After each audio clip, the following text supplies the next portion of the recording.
Madre mía, hace sed. Buenas tardes, buenos días, buenas noches, buenas madrugadas, buenos amaneceres, buenos atardeceres, buenas sea la hora que sean, donde quiera que estén ustedes en este redondo mundo. Yo soy Mauricio José Schwartz, esto es El Rey va Desnudo de los jueves, que llamamos la revista semanal porque no estábamos muy originales el día que le pusimos el nombre. Y nuestro objetivo es comentar cosas que nos han interesado durante la semana y tratar de verlas desde un punto de vista un poco distinto al habitual, porque el habitual ya lo sabemos, ¿no? Es como cuando uno abre un periódico en la página de opinión y ya sabe qué van a opinar, pues, ¿para qué lo abres? La gente tiene, o los medios tienen a veces una visión demasiado previsible de las cosas, y las cosas son, como siempre decimos en este canal, muchísimo más complicadas de lo que la gente cree, de lo que la gente sabe, de lo que la gente quisiera incluso. Pero pues eso no viene siendo culpa nuestra, entonces vamos a abordarlo así. ¿Qué más les quiero decir? Bueno, quiero hablar sobre el vídeo de ayer un poco, porque me ha caído, y hermanitos, van a ver, mucha gente ha sido amabilísima, andamos sobre más de 10,000 visualizaciones, lo cual hacía tiempo no pasaba. Como les digo, el canal ha tenido sus momentos, y en este momento tiene 11,000 visualizaciones. Este vídeo que es sobre la farsa del globalismo, pero que lo centré mucho en Agustín Laje, no por otra cosa, sino porque Agustín Laje es el que escribió el libro Globalismo, se supone que es el gran experto y no tiene idea ni de qué está hablando. Miente con una frecuencia, con una intensidad, con una convicción, con una vocación pues, admirable, ¿no? Muy maga, sí, muy maga. Y entonces pues lo usé varias de las cosas que le ha dicho, pero no es el tema el mentiroso Agustín Laje, sino el tema es esta teoría de la conspiración de que el globalismo es algo que han preparado por allí las empresas y los estados y los ejércitos y todos los que ya tienen el poder se están confabulando para hacerse con el poder. Lo cual es así como, pues ya lo tienen, no sé, no entiendo yo de qué hablas. Pero bueno, las conspiraciones nunca tienen lógica. Las conspiraciones tienen una realidad emocional, visceral, que le dan al dueño, al creyente en la conspiración, le dan varias ventajas emocionales.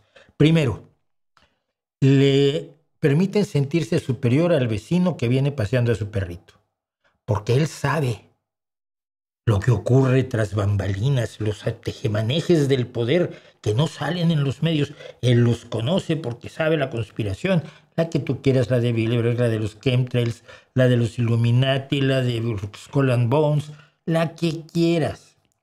Él sabe. Y por lo tanto se siente superior, como decía yo, pues al chaval que viene con su balón de baloncesto, y a la chiquilla que viene con su patinete, y a la abuelita que fue a la compra.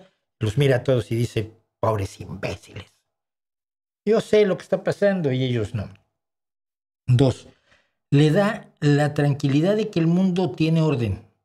Y por lo tanto, si alguien está tratando de controlarlo, hay otros que están tratando de defenderlo para que todo esté bien. Para que no haya nada inesperado. Para que incluso la lucha está ya bien definida, ¿no? Los conspiranoicos y los de la conspiración horrorosa y los enemigos de la conspiración horrorosa que nos van a salvar de ellos como Agustín Laje.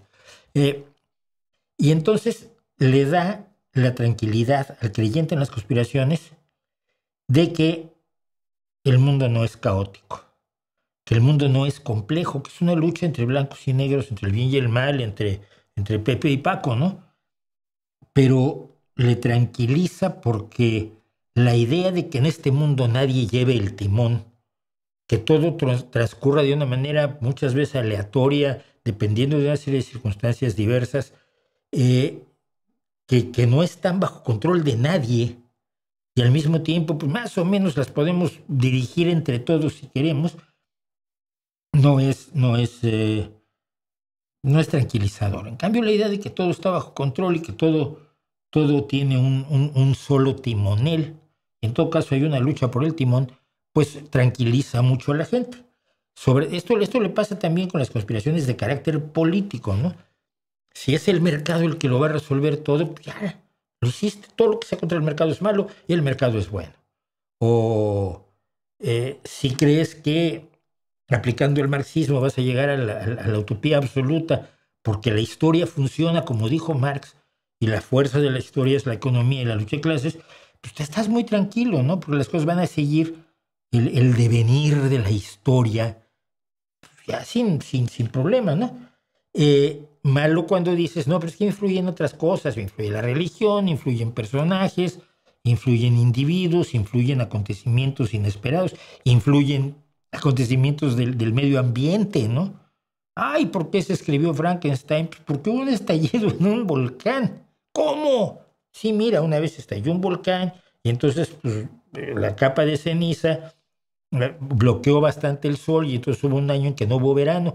Y entonces estaban unos amigos que se habían ido de vacaciones a Zúrich, frente a Ginebra, perdón, frente al lago de Ginebra en Suiza, se estaban aburriendo como ostras y decidieron escribir un cuento de horror. Y uno de esos cuentos de horror lo escribió la amante de uno de los poetas que estaban allí, y que era hija de un feminista y que se interesaba mucho por la ciencia, y entonces escribió el cuento que luego se convirtió en Frankenstein. Suena complicadísimo. Si no hubiera habido el volcán, no hubiera habido Frankenstein. ¡Qué horror! Entonces, las conspiraciones y la simplificación del mundo le sirven a la gente para eso. Pero el globalismo efectivamente es lo presentan como una conspiración. El globalismo es el hecho de que ustedes me pueden estar viendo en donde me esté viendo. Hemos tenido gente que nos veía hasta en Ciudad de Ho Chi Minh. Se enojó conmigo el que me veía en Ciudad de Ho Chi Minh, porque pensó que ya éramos amigos o algo así. Me puede usted estar viendo en Montevideo, me puede usted estar viendo en Atlanta, Georgia, me puede usted estar viendo en cualquier lugar del mundo en este preciso instante. Eso es el globalismo. Mis ideas ya no están constreñidas a lo que yo pueda comentar en el bar del pueblo, que era lo que pasaba antes, ¿no? Entonces, y por lo tanto, las ideas, el movimiento de personas, el movimiento de arte, el movimiento de visiones del mundo, pues es lo que conforma lo que llamamos globalismo. Yo digo que era inevitable, pero no es una conspiración de unos señores, como la presentan los conspiranoicos estos. Y entonces yo traté de deshilar aquí la conspiranoia del globalismo, dejando claro esto, que las conspiraciones, el conspiracionismo satisface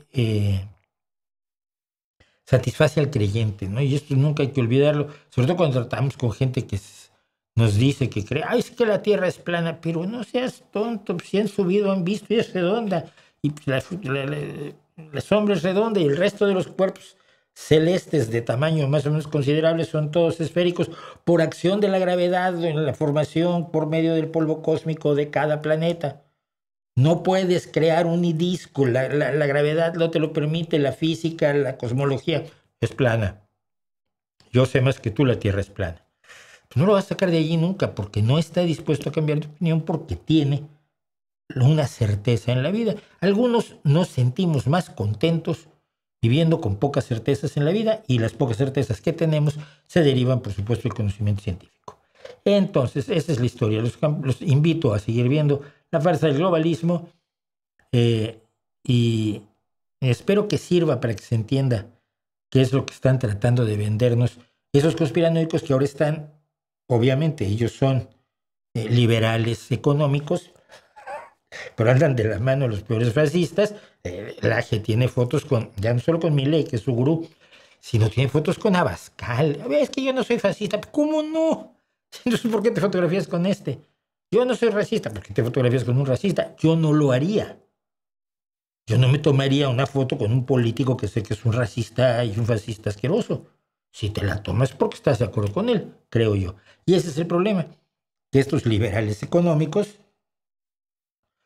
pues están aliados al fascismo, al nuevo fascismo, al nuevo criptofascismo y a veces hasta el neonazismo que padecemos en este mundo. Bueno, queremos apoyo, necesitamos apoyo, precisamos apoyo de parte de ustedes para poder seguir adelante con este canal y nos lo pueden dar a través de Patreon, que es arriba, los enlaces están en la descripción del vídeo, en la descripción de aquí abajo, donde termina el vídeo para abajo, más o menos por aquí. Están los enlaces para que usted vaya a Patreon y nos haga una donación mensual de 1, 3, 5, 10, 20 mil, 500.000, 3 trillones o 4 trillones de euros u dólares al mes. Y si no por PayPal, pues lo que le sobre después de ir al PAN, pues nos lo pueden mandar por PayPal y también lo vamos a agradecer y va a ser muy útil.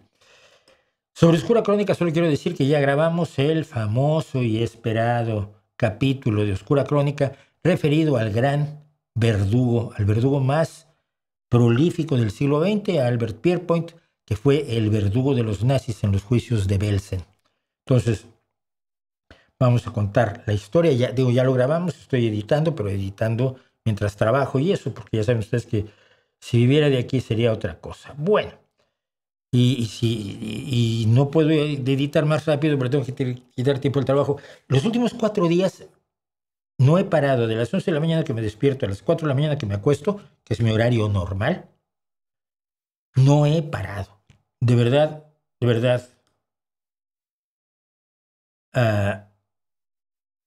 bien puedo decir ahora sí que no me da la vida para todo lo que tengo que hacer. Bueno, les quería yo contar cosas que han pasado. Fíjense, me vi involucrado, y más que involucrado, viví en primera persona lo siguiente. Veo que alguien publica este video diciendo que en Gijón, que es la ciudad en la que yo vivo y desde la que transmitimos para todo el mundo, que en Gijón había habido un festival aéreo. Yo voy al festival aéreo todos los años, lo fotografío, voy con mi hijo, voy con mi pareja, y que casi había habido una tragedia. Yo dije, ¿dónde? Y pasaron este video, fíjese usted. El Capitán Botana. Es un F-18 Hornet, a los mandos del cual está, por cierto, uno de los mejores pilotos españoles, que es el Capitán Botana. Si usted ve, aquí parece que se ha echado sobre la gente en la playa. Primero que nada, están tomando con un telefoto que aplana, que reduce los planos. Segundo, no hay una conciencia aquí del tamaño que tiene esta bestia, que es un F-18 Hornet. Y entonces, tanto el punto de vista como el telefoto, esto creo que está tomado desde las cámaras de la televisión del Principado de Asturias, de la TPA, que estaban puestas todavía 150 metros más atrás de donde yo estaba. Yo estaba en la playa al borde del agua. Entonces parece que el Capitán se le está una chica ya muy emocionada, una reportera o periodista, salió con que había perdido el control del avión. Insisto, Botana es su apellido, no es que le digamos el Capitán Botana. Capitán Botana es uno de los mejores pilotos que tenemos en España y es un experto en el F-18. Bueno, entonces el Ejército del Aire dijo, no, mira, yo te explico. Hizo una maniobra de evasión porque encontró una bandada de gaviotas y una maniobra de evasión que está perfectamente dentro de los protocolos y actuó correctísimamente. Y esto fue cuando entró, o sea, cuando llegó del occidente, porque allá del lado izquierdo de la playa, donde estaba uno mirando al mar, a la izquierda, por el oriente, está el aeropuerto donde el F-18 y el Eurofighter, que luego actuó, pues se aterrizan y desde allí despegan para el show, para el espectáculo aéreo. Entonces, el Ejército del Aire explicó y puso otro video que vieron pasar. Si se fijan, aquí están las gaviotas. Yo había comentado con mi hijo, cuando vengan los aviones caza, las gaviotas no van a tener ganas de salir. Y evidentemente el estruendo de una de estas máquinas es aterrador. Entonces, hizo el movimiento. ¿Ven ustedes a la distancia a la que está de la playa? La diferencia entre esto y lo que veíamos en el anterior, El Capitán que es Botana. fingir que estaba aquí al hacer esa maniobra, es mucha. Evidentemente es distinto. Y evidentemente no corre riesgo pasó de nada, ni perdió los controles, ni ocurrió ninguna tragedia, ni nada por el estilo. Estaba en alta mar, como debe de ser, cuando nuestros avionazos vuelan, y los de acrobáticos y los helicópteros y todos vuelan sobre alta mar para no tener precisamente en caso de una desgracia. Yo tuve que explicarle a alguien que yo estaba aquí. Estas 4 fotografías son mías en el momento de la entrada del Capitán Botana a la playa. Viene de atrás de ese cerro, que se llama el Cerro de Santa Catalina, que es al oriente, digo, donde está el aeropuerto. Y yo estaba tirando con un 300 milímetros y aún así no lo aplana tanto como para que se sienta en ningún momento que el avión, al dar el giro, está por caer encima de la gente. Porque con un 300 y a esa distancia puedes hacer esto. Es, creo que mi mejor foto del Capitán Botana. Tengo algunas fotos también buenas del Eurofighter. Pero me enfrento yo a que la prensa mundial, porque salió en muchos lugares, está comentando algo que jamás ocurrió, que estaba lejísimos de haber ocurrido, que no tuvo ninguna peculiaridad. Pues sí, un movimiento raro del avión, pero por algo lo hará. Uno parte de la base de que el que está a los mandos del avión tiene una vaga idea de lo que está haciendo. ¿No les parece a ustedes correcto? Y eso fue lo que pasó y me interesó.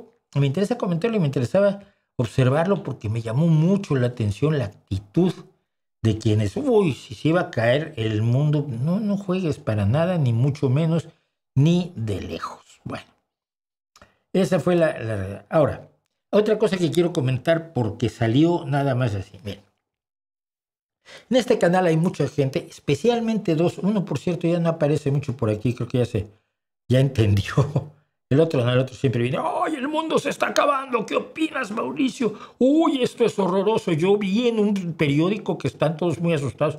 Pues, ¿qué periódicos lees tú? El periódico de Stephen King, ¿no? Pues estás asustado todo el año. Pero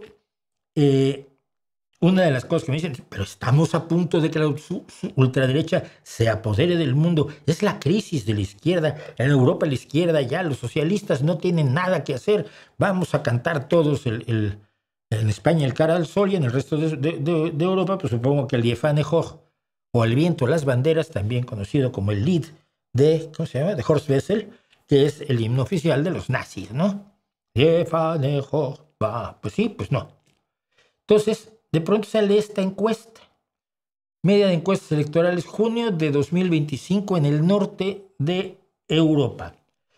Las barritas rojas con una rosa, porque nuestro emblema de los socialdemócratas es el puño y la rosa,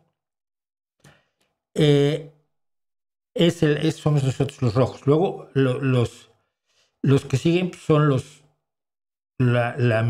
generalmente la derecha moderada o los verdes, y solo en un lugar por ahí, no me acuerdo cuál es, la derecha, la ultraderecha, tiene votos. Está por encima en todas las encuestas electorales de Suecia, Noruega, Dinamarca, Finlandia e Islandia, o sea, en todo el norte, en todo el epicentro de la idea socialdemócrata, de la economía mixta, del estado del bienestar, de las regulaciones razonables y de la distribución de la riqueza adecuada, están por encima los malditos socialdemócratas o los laboristas, porque los partidos de la socialdemocracia a veces se llamaban laboristas, porque tradicionalmente se llamaban así desde el siglo XIX, o socialistas o socialdemócratas.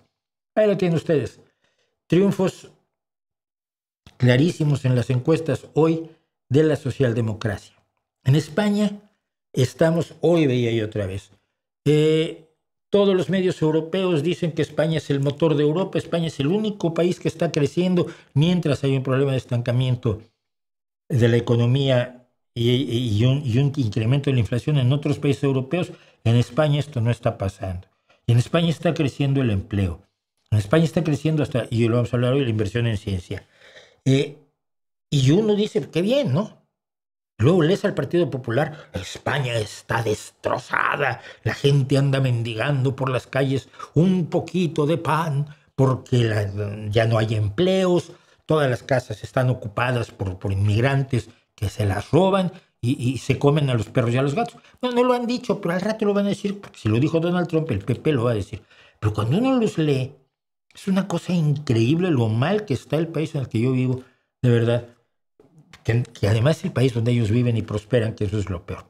Total, que esas son dos pequeñas historias que quería yo contarles. Cuando les digan, oye, el socialismo va de... Mira, oye, y el otro caso es, en España, las encuestas sí dan que el PP va a ganar las elecciones. También lo daban en 2013, no 2023. En las encuestas en 2023 decían que, bueno, PP y Vox iban a ser los dueños del cotarro. Me parece que la gente contesta unas cosas cuando la encuestan y luego contesta otras cuando vota. Y yo conozco personalmente gente que cuando le toca que los encuesten, que es raro, o sea, precisamente porque los muestreos son como son, de la gente que tú conoces, a pocos los han encuestado. Pero yo conozco gente, a dos por lo menos, que los han encuestado, que se han dicho, ¿y tú por qué vas a votar? Ah, no, yo voy a votar por el PP, estoy hasta el gorro de los sociatas. Y son militantes del Partido Socialista, están troleando al encuestador. O sea, que ahí es donde estamos, hermanitos y hermanitas. ¿Qué me dicen?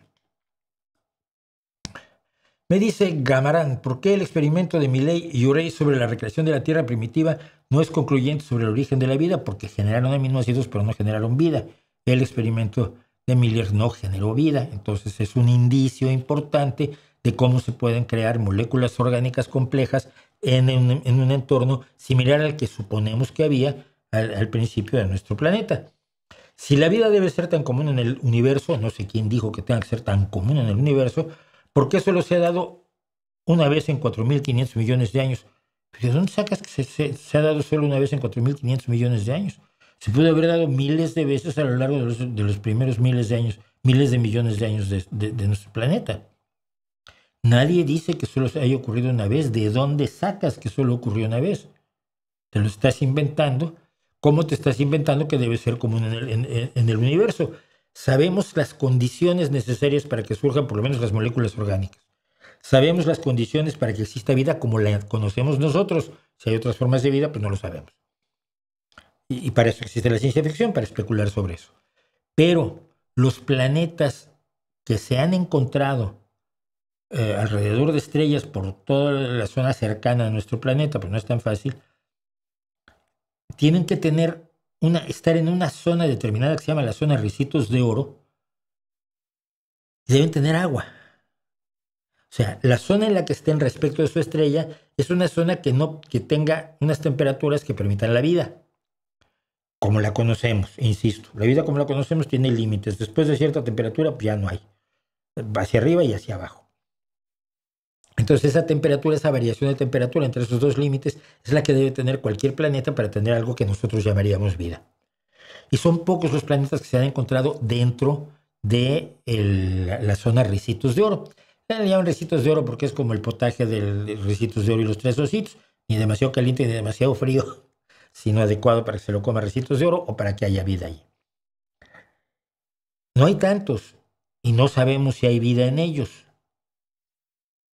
No lo sabemos todavía.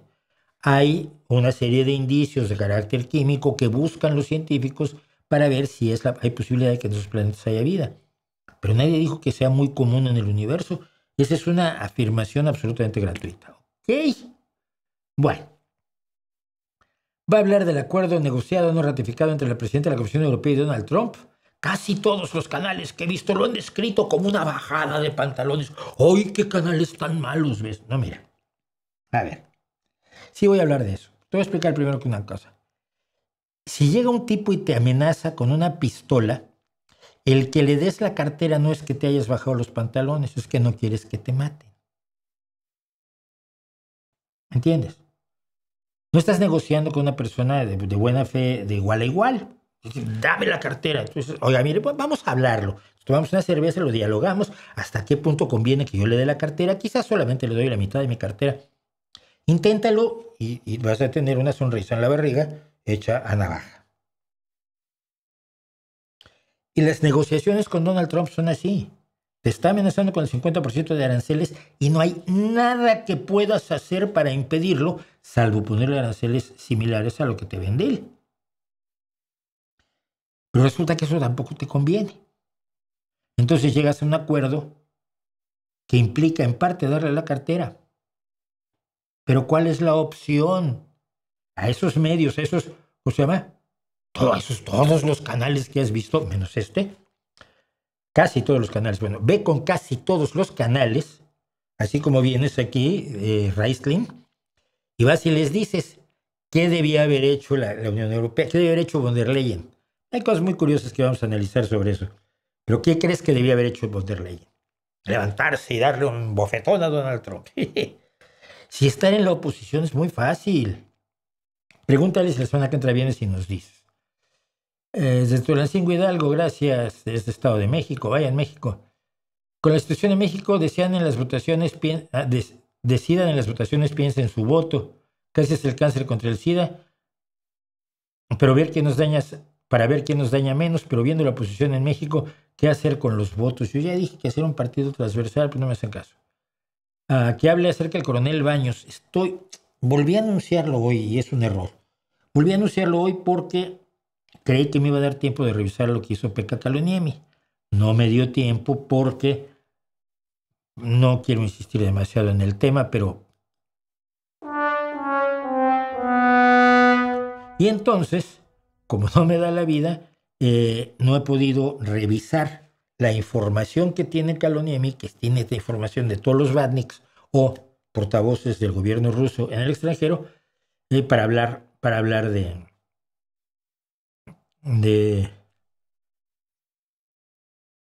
coronel Bañovsky.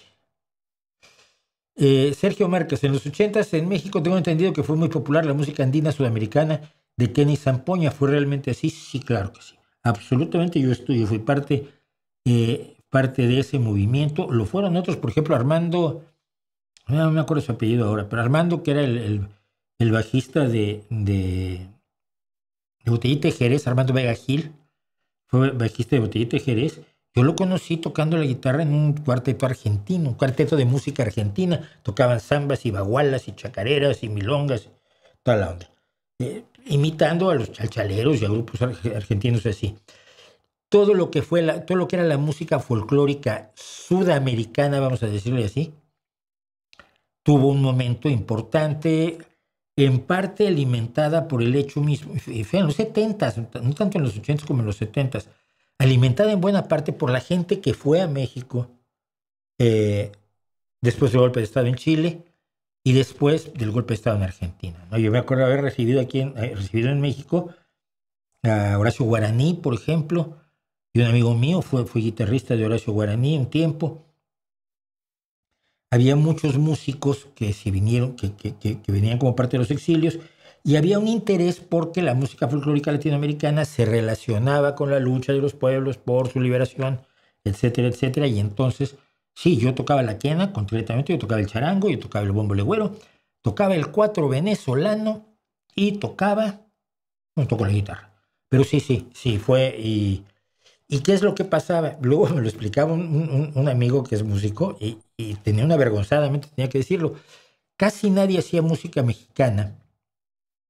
folclórica mexicana, porque o aprendías violín o aprendías arpa. Y es bastante más difícil que la quena y que el charango. No tengo nada en contra de la quena, ni contra las zampoñas, ni nada. Simplemente es un hecho de la vida. Tocar la guitarra es más fácil que tocar el violín. Y si querías tocar música mexicana, pues ¿qué vas a hacer? Sones jarochos, necesitas tocar el violín y el arpa. Sones de guapango, tienes que tocar el violín. Música de tierra caliente, tienes que tocar el arpa grande. Es decir, la dificultad para un aficionado a la música que le presentaba la música mexicana era tal que pues, era más fácil hacer chacareras y vidalitas y guaguancos y ¿cómo se llama? Y carnavalitos. Yo creo que el carnavalito mahuaqueño es una de las canciones más de las que más saturado estoy en la vida, junto con Clavelitos, porque yo también fui de estudiantina. Y entre Clavelitos y el carnavalito mahuaqueño yo pasé años de mi vida. Así que sí, fue realmente así. Hubo varias peñas en México. Yo estuve primero en la Peña Tecuicanime, luego alguna vez canté en el Sapo Cancionero. Había otra que estaba en la colonia Juárez, que estuve muchos años allí. Acompañaba yo con la guitarra a la hija de la dueña, que era cantante, y tocaba yo percusiones con un dueto de paraguayos que cantaban música brasileña. No me pregunten por qué. Era una situación muy rara. Y me obligaba a uno y todo. Yo me pasé años allí. Y había otra peña donde, bueno, había peñas, luego iba uno a inauguraciones de peñas en Monterrey, en Guadalajara y así. Fue un movimiento interesante el movimiento del canto nuevo también, evidentemente lo que se deriva del folclore, un canto nuevo que era con un contenido social muy grande, pero a veces, por desgracia, con gente que, pues, como tenía el contenido social, ya no le importaba tocar la guitarra y cantar bien, ¿no? El chiste era soltar el panfletazo, y eso a mí también me empezó a alejar del ambiente. Y el odio al rock, fíjate, el odio al rock de ciertos grupos del mundo del folclore, o del neofolclore, como decía mi amigo, un amigo mío que no me acuerdo su nombre ahora, yo me acordaré, escribió la música disca folclórica. El odio del neofolclore al rock a mí me pareció demasiada pose, ¿no? Como somos anti-yanquis, no queremos el rock. Oye, pues el rock es hijo del blues, el blues lo hicieron los esclavos liberados, el blues es... ¿De qué hablas? No, es música imperialista. Mira, tú y Fidel Castro se me van a la... Fidel Castro odiaba el rock. Porque a mí me gustaba mucho el rock y yo había sido rockero desde pequeño. Nací el año que Alan Freed le puso nombre al rock. Y entonces me retiré de la música folclórica latinoamericana, del neofolclore, del canto nuevo. Pero con momentos interesantes. Fíjate, te voy a contar una anécdota rápida. Yo, cuando detuvieron a Alfredo Zitarrosa en Uruguay, poca gente conocía a Zitarrosa, pero yo tenía 2 o 3 discos de él, me gustaba muchísimo. Entre otras cosas me gustaba porque él es bajo, él era un barítono bajo profundo. Y la mayoría de los cantantes van al agudo, ¿no? Son tenores y contratenores y sopranos. Entonces me gustaba mucho la voz de Zitarrosa y me gustaba mucho su calidad musical y su poesía. No era el panfletazo así a la cara. Algún panfleto tiene. Entonces cuando lo encarcelaron yo me fui peña por peña cantando un par de canciones de Zitarrosa que había yo puesto y denunciando que lo habían detenido y nadie estaba enterado. Con los años, cuando conocí a Zitarrosa, unos meses antes de su muerte, lo conocí en un festival por los derechos humanos en el 86 en San Juan del Río, Querétaro. Le conté la anécdota y le caía muy bien, ¿no? No es cierto, lo conocí antes, lo conocí cuando salió de México. Él fue a México a refugiarse después de que lo soltó la dictadura uruguaya. Estuvo en México mucho tiempo y cuando finalmente pudo regresar a Uruguay hizo un concierto en la casa de alguien con mucho dinero que lo ayudaba. Hizo un concierto de despedida y allí fue donde le dijeron, oye, mira, Mauricio hizo esto cuando te encarcelaron. Y entonces él decidió que quería tomarse una copa de vino conmigo. Yo todavía entonces, en aquel entonces, una copa de vino sí tomaba. Y años después sí, lo entrevisté para el periódico Excelsior en el Festival por los Derechos Humanos en 86. Y luego, unos meses después, murió. Así que sí, estuve cerca de ese asunto.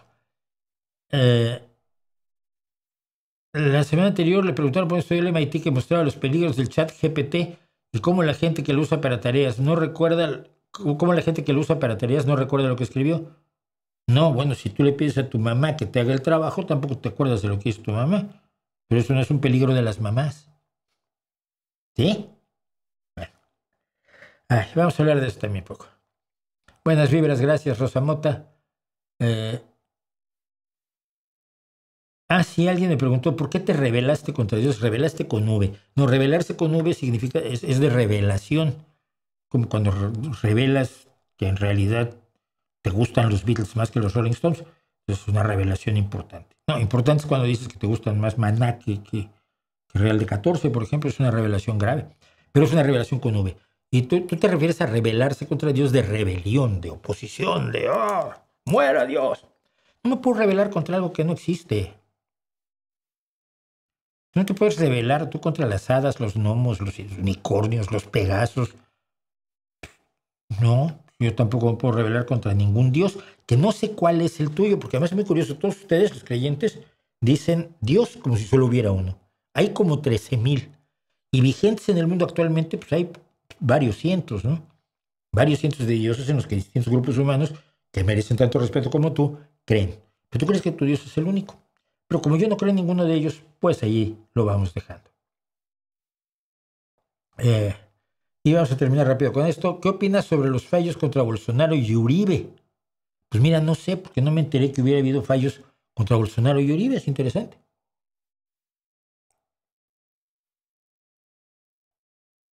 En todo caso, si hubo fallos contra Bolsonaro y Uribe, vamos a hacer glu glu glu.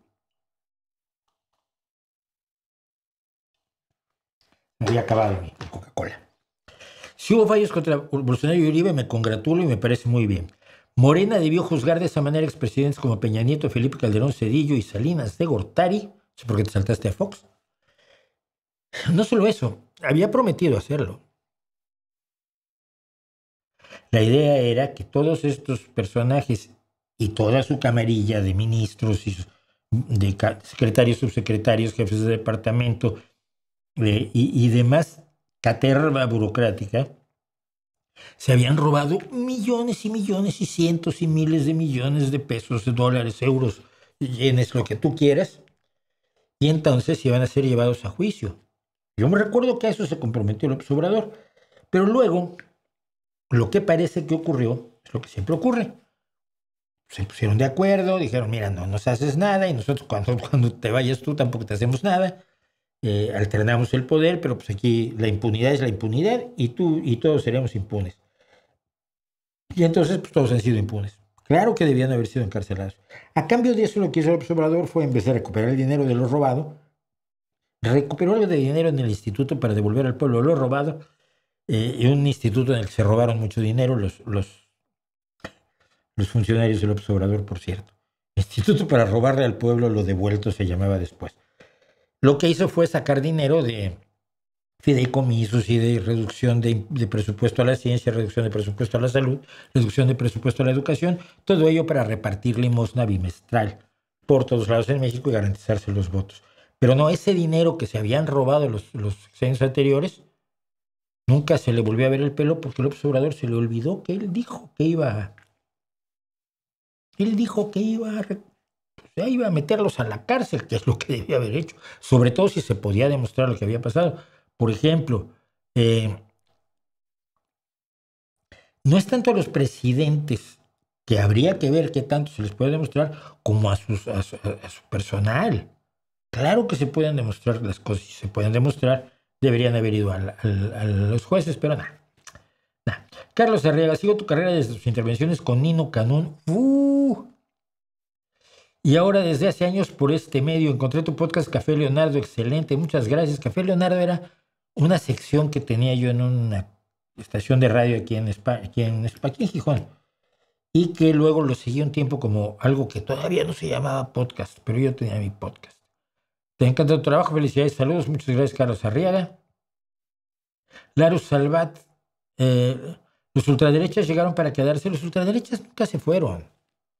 Los ultraderechas nunca se fueron. Los ultraderechas nacen con la izquierda, nacen con la Ilustración y nacen, yo lo he contado, a través del abate Barruel, que huye de Francia a Inglaterra y en Inglaterra escribe un libro para tratar de demostrar que fueron los masones los que organizaron la Revolución Francesa y la Ilustración nada más por joder a Dios. Y crea todo una primera teoría de la conspiración. Está muy bien contada la historia del abate Barruel en la izquierda Feng Shui. en mi libro este que está aquí, en la izquierda Feng Shui, cuento la historia del abate Barruel, que es el primero que lo que desea es regresar a lo anterior a la Revolución Francesa y a la Ilustración, es decir, a la sumisión de la mujer, a la falta de derechos para las grandes mayorías, a la monarquía, a la preeminencia de la Iglesia Católica, lo mismo que quieren Laje y Rayo y Lacalle y Kaiser y Le Pen, Abascal, toda esta bolsa.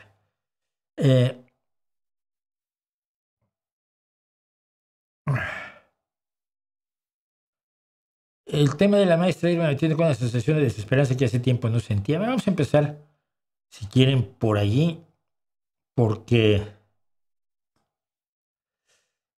a ver, ¿qué fue lo que pasó aquí? Yo lo publiqué, ¿no? Si esto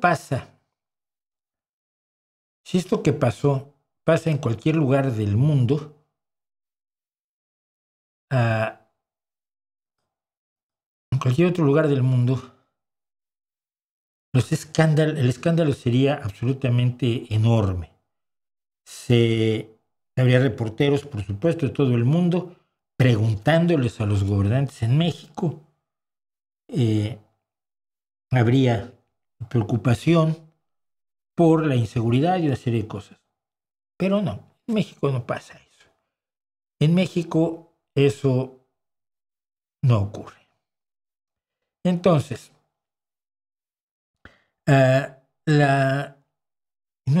desafortunadamente no encuentro ahora las notas que tenía yo.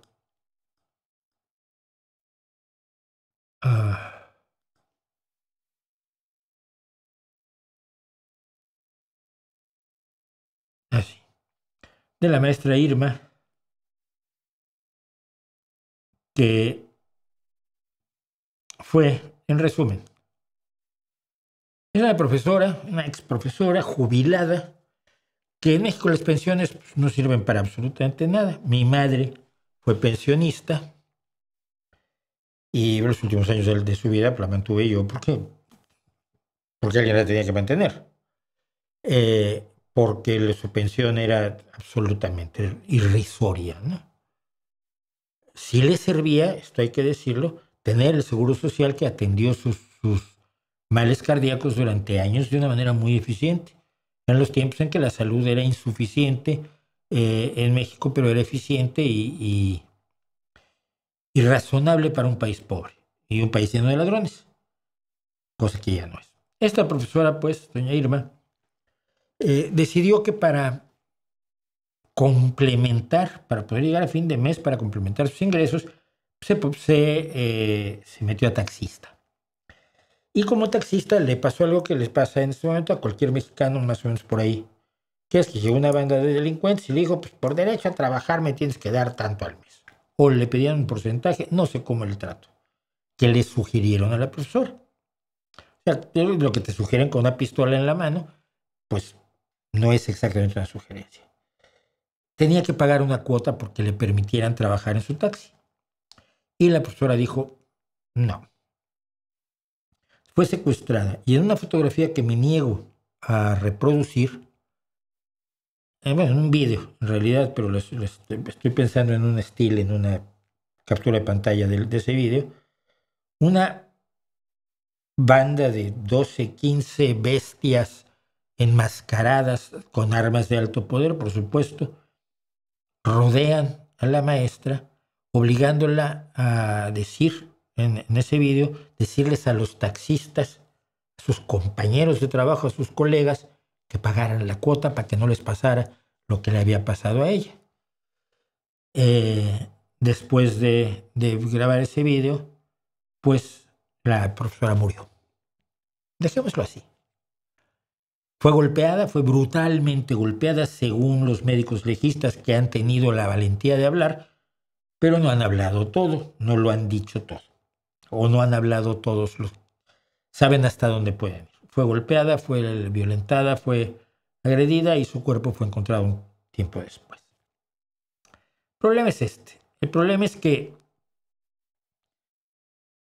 el video y la idea de que es una profesora que sigue siendo un oficio respetado en todo el mundo. Es que es tan fundamental el trabajo de un profesor que es difícil despreciarlo, ¿no? Y que fuera una mexicana que por sí misma luchaba por salir adelante y fuera violentada y secuestrada y asesinada por unos energúmenos a los cuales tenemos 2 gobiernos de darles abrazos y no balazos, pues digamos que chocó en la opinión pública. Insisto, a nivel internacional no hay nada. Yo no he podido encontrar absolutamente nada, más allá de alguna mención irrelevante. Y entonces aparece la señora gobernadora de Veracruz, que es el Estado de México donde se desarrollaron estos acontecimientos, dijo que la maestra Irma Hernández había sido secuestrada y al parecer pues, sí, la habían maltratado y entonces murió de un infarto. Porque se acusaba, a ver, es que es la desvergüenza, la indolencia, la miseria moral de estos estropajos humanos es tan brutal. Se aceptaban en sus mentes, en las fosas sépticas que tienen a manera de cerebro los morenistas, si se aceptaba que la maestra había sido asesinada, se iba a culpar al gobierno de su asesinato. ¿Cómo se le culpa por los 75, 80 asesinatos que hay todos los días en México por una delincuencia absolutamente desatada con la cual no se ha metido ni el gobierno de López Obrador ni el gobierno de Claudia Sheinbaum? Todos los días hay 75 asesinatos en ese pobre país. Pero como este trascendió a la opinión pública, no. Si la asesinaron, se van a meter con nosotros. ¿Qué es lo fundamental? Mejorar la seguridad de los mexicanos para que puedan vivir una vida tranquila con sus familias, salir adelante, trabajar y envejecer en paz. O salvar nuestros culos. Y en la lógica de la fosa séptica que tienen entre las orejas las personas de Morena, lo más importante es salvar el culo ellos y quedar bien. Y para quedar bien tuvieron que decir que la maestra había muerto de un infarto. Mira, vamos a suponer que es cierto. Yo no lo sé. No creo que no hayan querido matarla a los que la secuestraron y la golpearon brutalmente, ¿no? No creo que su plan fuera dejarla ir viva. Pero pues está equivocado. ¿Okay? Si murió de un infarto, ¿por qué subrayarlo y decirlo? ¿A qué viene, señora gobernadora Rocío Nale? A salvar su trasero de la indignación popular ante la muerte de una mexicana más. Porque a usted lo que le importa es eso. Su carrera política, lo que se pueda usted robar, que ya lo descubriremos porque saldrá al fin. No le van a hacer nada a usted, ¿eh? Eso puede estar segura. Tiene la impunidad garantizada. Pero, y nos vamos a enterar de todo lo que se robe. Pero a usted lo que le interesa es eso. Quedar bien, ascender políticamente, ilustrarle los zapatos con la lengua a los que están por encima de usted, principalmente a la presidenta, y seguir en el presupuesto y robando y quedando bien y sintiéndose superior a todos los demás. Para eso ha humillado a una mujer trabajadora. No, pues que no la mataron, solo fue un infarto. Y de veras lo bajo que hay que caer para decir eso, para presentar así la situación, a mí me quita mucho las esperanzas de que algo pueda hacerse. No sé si el país esté perdido, pero ciertamente la cúpula gobernante de México está totalmente perdida. Más perdida que el PRI. Que ya es decir, que yo conocía a esos. A ver si los conocí. Y muchos de ellos, yo no, trabajaron para el PRI en su momento. Pues eso es lo que vamos a decir al respecto.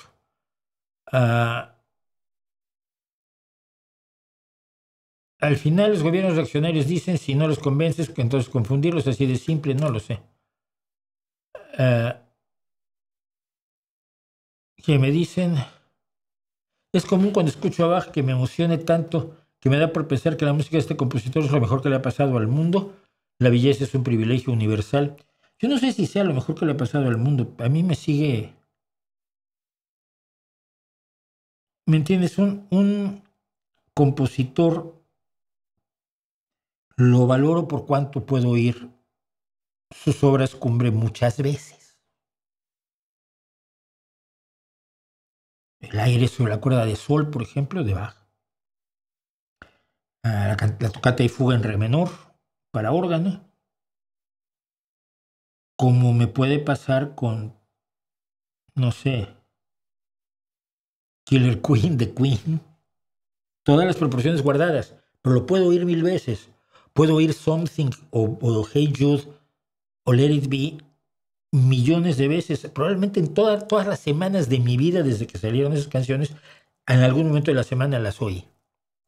Puedo oír Evolve de The Warning todos los días, y creo que probablemente lo estoy oyendo todos los días porque veo a la gente que reacciona a The Warning, porque me divierte muchísimo ver a la gente que descubre esta banda. Puedo oír The Logical Song de Supertramp constantemente. Y puedo oír, por supuesto, la séptima y la quinta y la novena de Beethoven y su concierto para violín todas las semanas. Y de Bach puedo oír el doble concierto para 2 violines y orquesta. Pues de niño lo oía yo casi diario. Este es mi mecanismo de detectar si un compositor me llega o no me llega.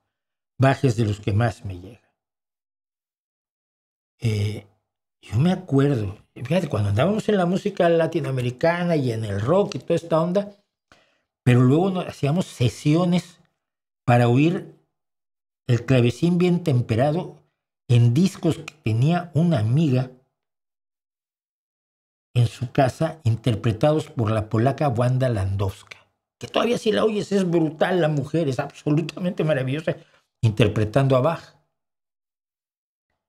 Y hacíamos sesiones te vas a oír hora y media del clavecín bien temperado de Bach. Y era un verdadero gusto, y sigue siendo un gusto oír esas piezas. Yo creo que la belleza, no sé si sea, creo que es un privilegio universal. Creo que para decir que cosas como Bach o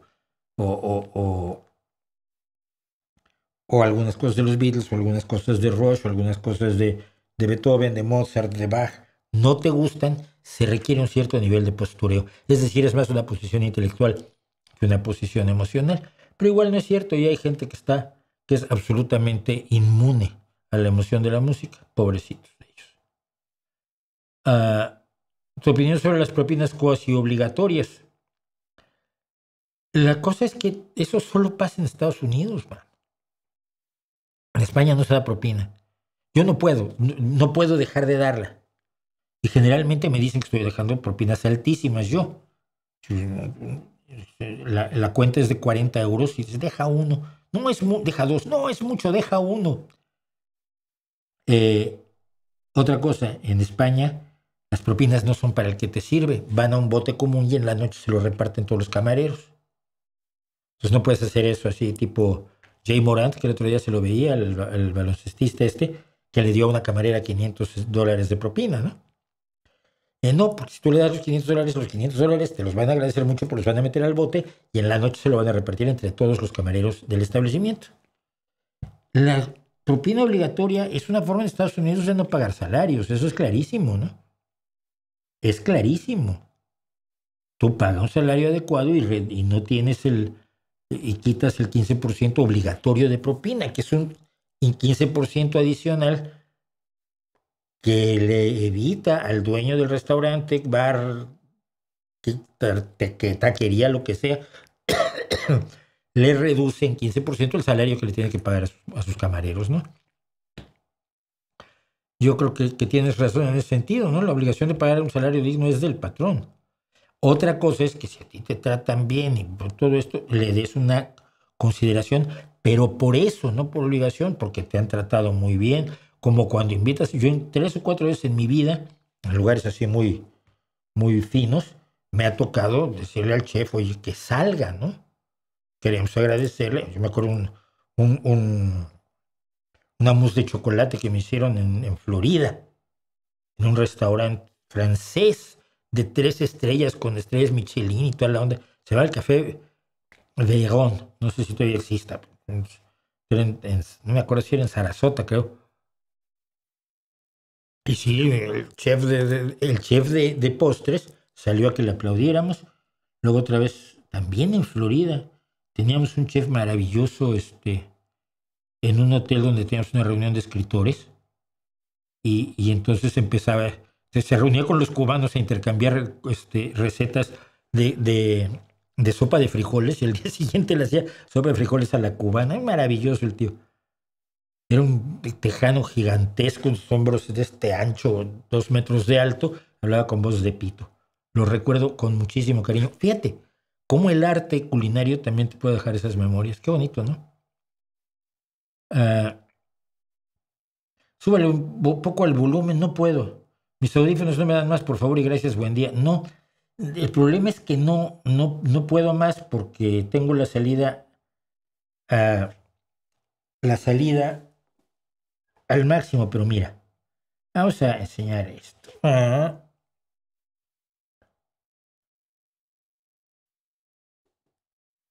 Mira, no sé cómo hacerlo.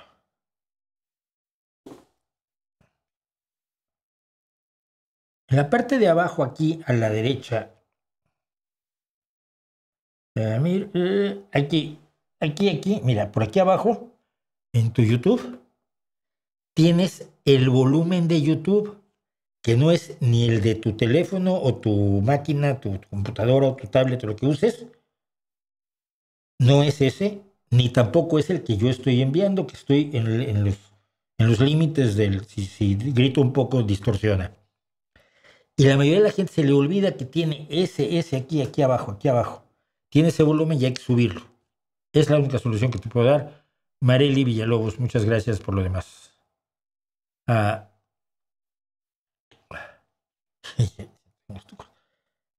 ¿crees que existen diferencias neurológicas entre hombres y mujeres? ¿O los estudios a favor de esta hipótesis son neurosexismo? Tienen que haberlos. Tiene que haber diferencias neurológicas, pero tiene que haber, porque hay diferencias evolutivas nada más. El neurosexismo es cuando dices que hay uno superior al otro. Sobre todo cuando dices que la mujer es superior al hombre, que muy probablemente sea lo más cierto.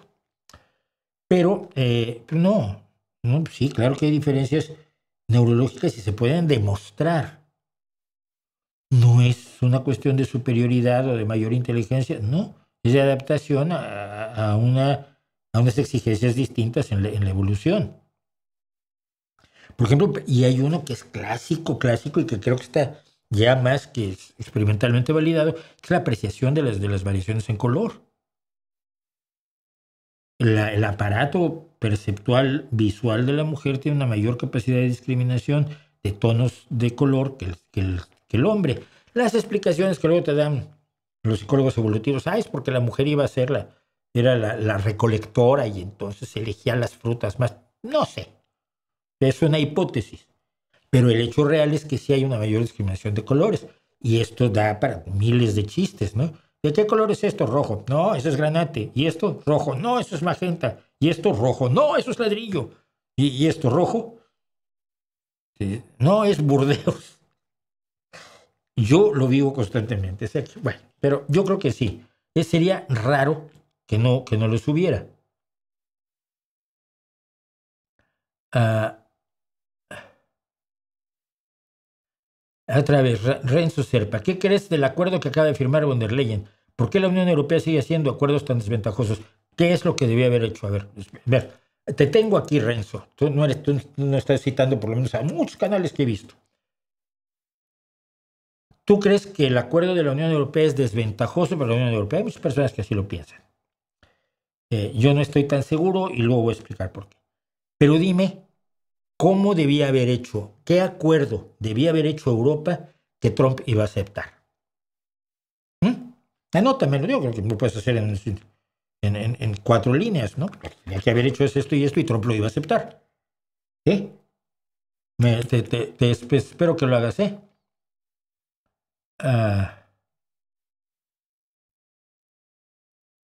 ¿Por qué asociaciones fachadas del Yunque como Asteoir, abogados cristianos y demás no han sido ilegalizadas en España si está aprobada vía judicial su pertenencia al Yunque? Porque el Yunque no es ilegal. Es una organización repugnante, pero no es una organización ilegal. O por lo menos no se han llevado a los tribunales los datos necesarios para probar que el yunque está actuando ilegalmente y por lo tanto debe ser legalizado, y entonces lo serían sus organizaciones fachada. Muy triste decir eso, pero así es. Es lo malo de ser demócrata. ¿Por qué la derecha no para de decir que con los nuevos acuerdos comerciales entre la Unión Europea y Estados Unidos, la Unión Europea se encuentra de rodillas? Porque es lo que quiere la derecha. Por un lado son trumpistas, pero por otro lado, ¡ay! Qué mal que le digan que sí a Trump. Porque quieren el poder. No tiene nada que ver con un análisis serio y real de los acuerdos que en un momento dado se hacen, que no creo que... No me gusta el acuerdo, pero yo no creo que fuera posible otro. Que estás tratando con un loco. Esto no es una reunión entre Pedro Sánchez y Starmer y Macron, que son gente más o menos racional y razonable, y que van a ir buscando lo mejor para sus países, pero en un ambiente de cordialidad y colaboración internacional. No, ¿qué estás tratando con un mafioso? Bueno,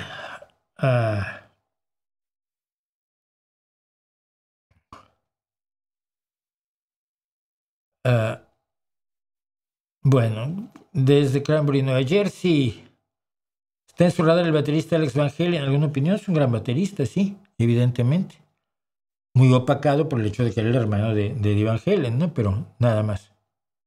¿Ha escuchado el tema No Olvidamos de Molotov? No, y si lo oí ya lo olvidé. Así que, bueno, vamos a hablar de una cosa que me parece importantísima. Y a mucha gente no le ha gustado que yo he explicado, por ejemplo, por qué Europa ha sido enormemente tibia. Creo que ya se ha pasado de tibia en el caso de Gaza, pero también hay movimientos. Es decir, Francia decidió reconocer el Estado palestino. Italia dijo que solo reconocerá a Palestina si Palestina reconoce a Israel. Pero los cancilleres de Andorra, Australia, Canadá, Finlandia, Francia, Islandia, Irlanda, Luxemburgo, Malta, Nueva Zelanda, Noruega, Portugal, San Marino, Eslovenia y España ya hemos reconocido o expresado la disposición o actitud posible de nuestros países para reconocer al Estado de Palestina como un paso esencial para la solución de los dos estados, y hacemos un llamamiento a todos los países que aún no lo han hecho a que se sumen a este llamado. Esa cantidad de países no lo era hace 2 años. La cantidad de países que han reconocido al Estado palestino ha aumentado enormemente. El embajador estadounidense Mike Huckabee, por otro lado, se rió. Dijo: la declaración de Macron sobre un Estado palestino no especificó dónde se establecería.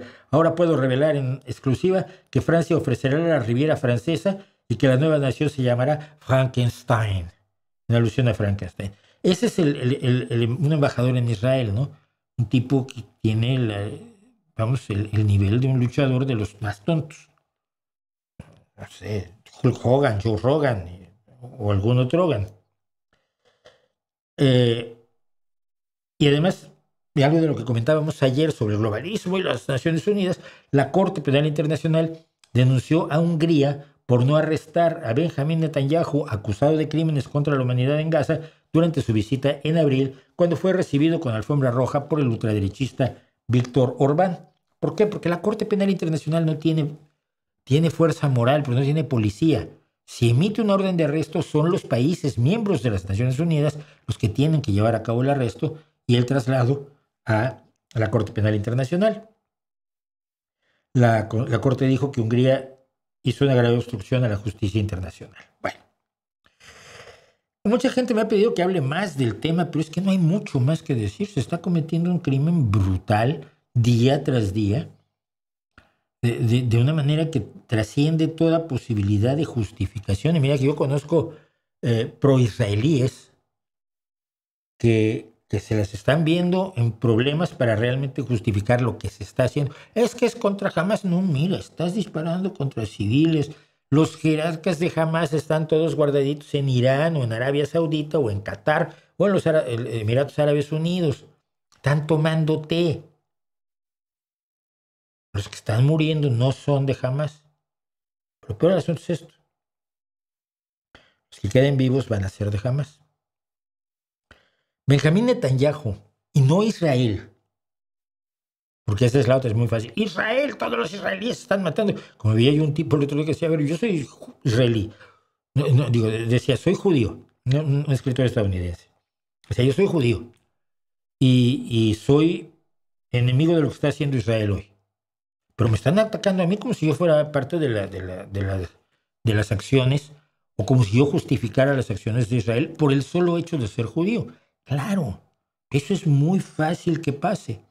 Yo recuerdo aquí mismo, lo he comentado alguna vez, cuando vino un grupo de baile israelí, jóvenes, 18, 17, 16 añitos, venían a bailar al teatro principal que hay aquí en Gijón, el Jovellanos. Y los de Izquierda Unida fueron a tratar de impedir que bailaran, porque ¿cómo iban a bailar si eran israelíes? Es que son los que están matando palestinos. No, están bailando. Los que están matando palestinos son los que tienen los del fusil, que dice IDF, vestidos de militares. Esos. Y estos chavales vienen a bailar. Yo me acuerdo, me peleé con gente de Izquierda Unida. Al final la policía tuvo que intervenir, le abrió la cabeza al entonces líder, al entonces secretario de Izquierda Unida. Y ya no está entre nosotros, pobre churruca. Pero eso es muy grave. Eso es muy grave porque los nazis, los antisemitas, los racistas, tienen ahora un pretexto. Benjamín Netanyahu les ha dado un pretexto como hace mucho no se les daba para afirmar que la culpa de todo la tienen todos los judíos, todos los israelíes, todos los defensores de la existencia misma del Estado de Israel. Eso es gravísimo. Toda la buena voluntad que pudiera ser necesaria para acabar con el antisemitismo la ha quemado en Gaza Benjamín Netanyahu. Eso no es lo grave es que la ha quemado junto con miles y miles de personas absolutamente inocentes. Habrá matado algunos miembros de Hamás, seguramente habrá matado a algunos milicianos de Hamás, pero es una minoría de los 50, 60 mil seres humanos los que ha aniquilado en estos 2 años. El problema siempre de Medio Oriente ha sido el odio atizado entre los distintos grupos y en particular entre los árabes y los israelíes, los judíos. Y sobre todo en los inicios de Israel, cuando Israel era solo un estado judío, no tenía 20% de árabes como tiene hoy, además de una gran cantidad de ateos, etc. ¿No? Musulmanes, ortodoxos, coptos, hay de todo en Israel. No se le puede considerar como un estado solamente judío. Pero incluso los odios entre hermanos árabes y este odio eterno de sufís contra chiís se ha puesto un poco en suspenso, o se puso un poco en suspenso en los primeros años de la existencia de Israel. Y entonces los árabes todos juntos le hicieron la guerra en el 48, en el 63, en el 67 y en el 73. Claro que a los palestinos refugiados pues nunca los absorbieron en sus propios países sus hermanos árabes, ¿no? Los tienen todavía en campos, hay campos de refugiados desde el año 73, estamos hablando de 52 años, de campos de refugiados en el Líbano. Pues los libaneses no han integrado a los refugiados palestinos de la guerra del 73 porque no les conviene tener a los palestinos también como carta, desgraciadamente, a jugar en el enfrentamiento contra Israel. Pero hoy los árabes tienen más razón que nunca para odiar a Israel y a los israelíes. Hoy los palestinos tienen más motivos que en muchos años para militar en Hamás. Hoy los nazis tienen mucho más pretextos para desgraciarle la vida a alguien por el solo hecho de ser judío. Netanyahu ha quemado muchas posibilidades de futuro en Oriente Medio en estos 2 años, casi 2 años ya. Fue en octubre de 2023, año y medio, que como decía yo, era necesario responder a la barbarie de Hamás el 7 de octubre de 2023. Por supuesto que era necesario reaccionar militarmente, tratar de acorralar a Hamás, tratar de liberar a los rehenes, que muchos de ellos siguen allí. Pero lo que siguió no. Lo que siguió no era ni inaceptable, ni necesario, ni explicable más allá del propio odio de Netanyahu o su propia visión quizás religiosa del gran Israel. Pero el odio que se está generando, que se está atizando día tras día hoy, va a tener consecuencias a mañana enormes, con muchos más muertos, con mucho más sufrimiento, con mucha menos capacidad de comprensión, que el que está enfrente es igual que tú, a veces igual de bruto que tú, a veces igual de asesino que tú, pero es igual que tú. Yo no puedo sino acordarme de Edward Said y Barenboim, hablemos de música, hicieron la orquesta del Diván Oriente-Occidente con músicos palestinos y israelíes para hacer una orquesta y hacer música juntos, ¿no? Uno de los muchos intentos de acercamiento que ha habido para que veas que el que está ahí enfrente es tu enemigo, pero no es distinto de ti, ¿no? Intentos ha habido muchos y han sido los fanáticos los que los han reventado. Los acuerdos de Camp David, entre Yitzhak Rabin y Yasser Arafat eran el principio de la paz. Yitzhak Rabin fue asesinado por los fanáticos de ultraderecha religiosa israelíes con la bendición, el arma con la que se le asesinó fue bendecida por un rabino, y de Yasser Arafat en muchas ocasiones se ha hablado que también lo ayudaron a morir, y los acuerdos de paz de Camp David quedaron destruidos. Lo que está haciendo Netanyahu es comprometer el futuro, la vida, la tranquilidad, la dignidad de millones y millones de palestinos y de israelíes inocentes. Y eso es lo que quizás más me entristece, una vez después de haber dicho que lo que más me entristece, por supuesto, es la pérdida de vidas inocentes. No solo de niños, que son los que más duelen por razones lógicas de que así somos los seres humanos, sino todos los inocentes de todo tipo, trabajadores simples y sencillos, carpinteros, vendedores de shawarma, médicos, ingenieros, estudiantes de ingeniería, barrenderos de las calles de las ciudades de la Franja de Gaza, todos vidas que por supuesto valen la pena, y los crímenes cometidos comprometen el futuro de todos. Y no debería ser así. Bueno. ¿Qué me dicen? Gracias, Jorge Dimas. Dice cosas bonitas. ¿Vio el nuevo capítulo de South Park? Sí, estoy encantado con South Park siempre. ¿Cómo ves el comentario de Rufián abogando por un grupo unido de las izquierdas? Bien, lo veo bien. Yo siempre he dicho, a ver, lo vuelvo a repetir. Ha habido pocos grandes tribunos en los últimos años en el Parlamento español. Aitor es uno de ellos, del Partido Nacionalista Vasco. Creo que en el Partido Socialista el mejor es Pachi López, el tribuno más ordenadito y bien informado y bien redactado que tenemos, porque ser tribuno es una forma de comunicar, no es que tenga mejores datos que el de junto, sino que los comunica mejor y con mayor eficiencia. Y el mejor tribuno desde hace un tiempo pues es Gabriel Rufián, lo cual siempre me ha dado la impresión de que no sirve absolutamente para nada. No creo que su llamamiento a crear un grupo unido de izquierda sea efectivo. No creo que vaya a poderse crear un grupo de izquierda unido de izquierda porque lo pida Rufián, pero si Esquerra Republicana de Cataluña está dispuesta a dejar de sabotear al Partido Socialista Obrero Español, pues yo creo que está bien visto, ¿no? Yo creo que es correcto.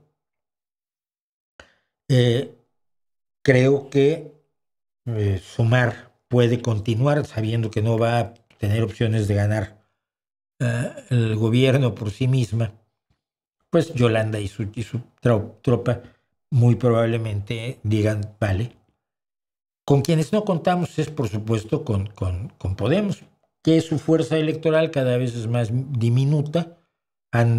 Yo creo que es uno de los partidos, junto con Ciudadanos, que ha dilapidado de la manera más vergonzosa un enorme capital político obtenido a partir solamente del discurso, sin una sola acción de gobierno interesante o destacada.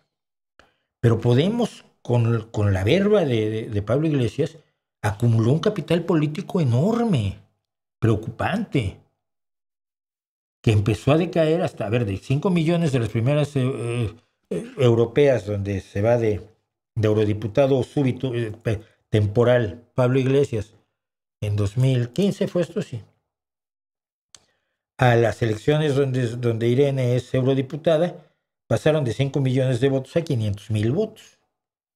Eso es un capital, el 90% de su capital político en 10 años, perderlo es toda una hazaña.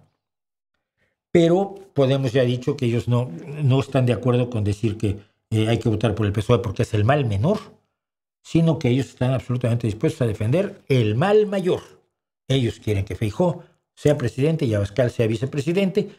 Consideran que eso quizás les dará mayor potencia política para recuperar algo del capital político que ya perdieron, digo, en estos últimos 10 años. Entonces, su posición es viva el PP, viva Vox, viva Feijóo, viva Abascal y viva España, una grande y libre. Entonces, esa es la posición en la que está Podemos y no creo que se vaya a contar con ellos para una acción concertada. De hecho, Podemos nació para arrancarle votos al Partido Socialista, con el sueño de arrancarle la mayoría de los votos, cosa que nunca se acercó. Pero no van a cejar en su odio y en su rechazo al Partido Socialista, porque nació Podemos, y así lo decía Pablo Iglesias, no lo estoy inventando, para destruir al PSOE. Yo me acuerdo del año en que les prometió el sorpaso. El sorpaso era el sobrepasar en votaciones al Partido Socialista y entonces ya ser el partido de izquierdas de elección en España. Y él había prometido el sorpaso y luego mandaba a hacer unas encuestas donde ganaba hasta la medalla de oro en salto con pértiga Pablo Iglesias. Y yo tenía en mi colegio electoral a dos chavales, uno ya lo conocía yo de antes, de Podemos, que eran los representantes. Yo estaba representado al Partido Socialista. Y al finalizar la jornada electoral lo que se hace es contar los votos. Si los presidentes de casilla así lo quieren, así lo aceptan, los representantes de los partidos ayudamos. El punto es tú nunca cuentas los votos de tu propio partido y cada resma de votos se cuenta varias veces para tener la certeza que están bien contados los votos. Es un sistema que es muy difícil hackear, de verdad. Y yo me acuerdo que estábamos los de Podemos y yo estaba contando los votos de Podemos, tienen tantos, anoten tantos. A ver, pues se lo pasé al del PP para que los contara. Y este chaval, cuando vio los resultados que les habíamos dado hasta con el gato, casi se me echa a llorar. Me dice, pero ¿cómo es posible? Porque lo que las encuestas te dicen no es lo que la gente vota. Casi se me echa a llorar en el hombro, él y todo Podemos. Y ahí empezó su caída. Ojalá yo, que no tengo simpatía alguna por Rufián, aunque reconozco su gran calidad en la tribuna, como se la reconozco a Álvaro Algo de Más Madrid en la Asamblea de Madrid, que ha estado dando unos golpes fenomenales, pero si le hicieran caso a Rufián, sería lo mejor que le podría pasar a España. ¿Por qué? Porque todos los votos a un solo partido o los mismos votos divididos entre 5 partidos te dan resultados muy distintos en el número de escaños que tienes de diputados en el Parlamento. Si en una sola agrupación política se reúnen todos los votos de la izquierda, la derecha no gobierna. Pero vamos, en modo alguno. Si tienes por un lado los de Podemos, por otro lado Esquerra Republicana de Cataluña, por otro lado EH Bildu, por otro lado Podemos, por otro lado Sumar, por otro lado Izquierda Unida, y por otro lado mi tía se le ocurrió ayer poner un partido de izquierda, pues entonces vamos a tener que traer la ultraderecha.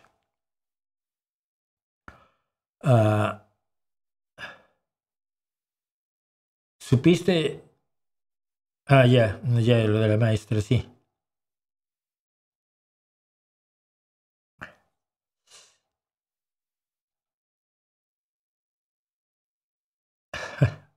Que dice Alfredo Villalba que yo tengo la culpa de que no me dé la vida por no ser inmortal. Estoy tratando de ser inmortal. Hasta ahora voy muy bien, ¿eh?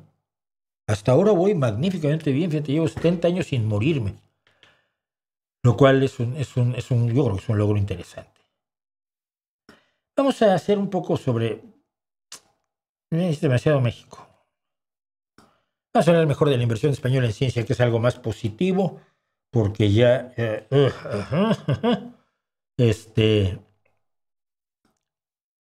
bueno. Hace unos días se dio a conocer que España está realizando el mayor esfuerzo presupuestario de la historia de este país en la Estrategia Española de Ciencia, Tecnología e Innovación 2021-2027. 2021 fue cuando el Partido Socialista volvió al poder, 2027 es cuando tendremos elecciones, salvo que se salga con la suya a la derecha y se adelanten las elecciones, cosa que yo espero sinceramente que no ocurra, ¿no? Desde el año 2020, el presupuesto de investigación y desarrollo y de ahora sí más D más sí, investigación, desarrollo e innovación,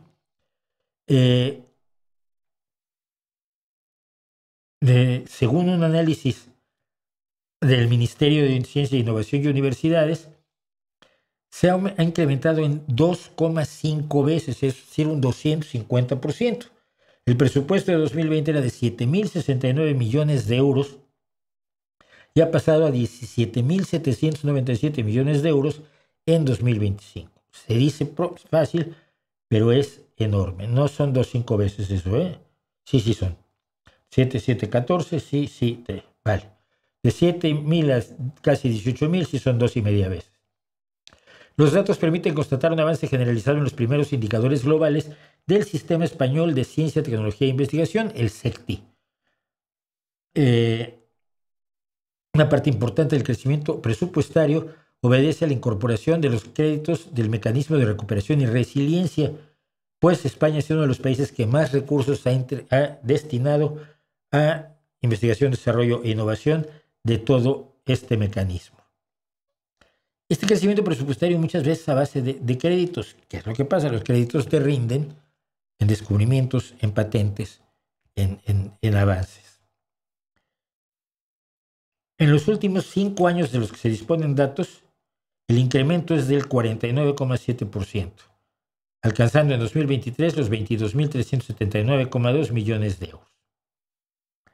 El personal empleado en investigación, que la investigación se hace con gente, no solo con aparatos, no solo con reactivos, no solo con insumos, no solo con edificios, no solo con laboratorios muy bien equipados, sino con gente. El personal empleado en investigación y desarrollo ha incrementado en 21,9% y los investigadores en 20,4%. Como consecuencia de este esfuerzo, la ciencia española ha alcanzado mayor visibilidad internacional, situando en 2023 a España como 9º país en términos de volumen de publicaciones científicas indexadas, es decir, en revistas científicas serias. En términos de patentes, España está en la media de los países en nuestro entorno, o sea, Europa, con un 37,1% de patentes registradas con inventor español y solicitante extranjero. ¿Qué es lo que pasa? Y esto es importante decirlo. Muchos a ustedes le van a decir que la inversión en España es insuficiente. La inversión en ciencia en España es insuficiente. La cantidad de investigadores que hay respecto a los que debería de haber es insuficiente. Aunque sí ha aumentado en 20%, pero no, sigue sin ser suficiente. ¿Y sabe usted qué es lo que ocurre? Que esa gente tiene razón. Que debería haber mucho más presupuesto, mucho más investigadores, muchas más patentes, muchas más publicaciones en revistas indexadas, muchos mayores estímulos para que los jóvenes que estudian carreras científicas luego se dediquen a la investigación. Porque hay muchas cosas, Tú puedes estudiar física y no ser investigador en física o geología. Tenía un amigo que era geólogo y trabajaba en un museo de, de, de, de, de dinosaurios fundamentalmente, y luego se dedicó a vender piedras. Entonces puso una tienda y vendía piedras. Me decía, no te enojes, Mauricio, pero es que las vendo según el signo astrológico. Le decía, ¿cómo es posible? Ya, pues que hay que vivir.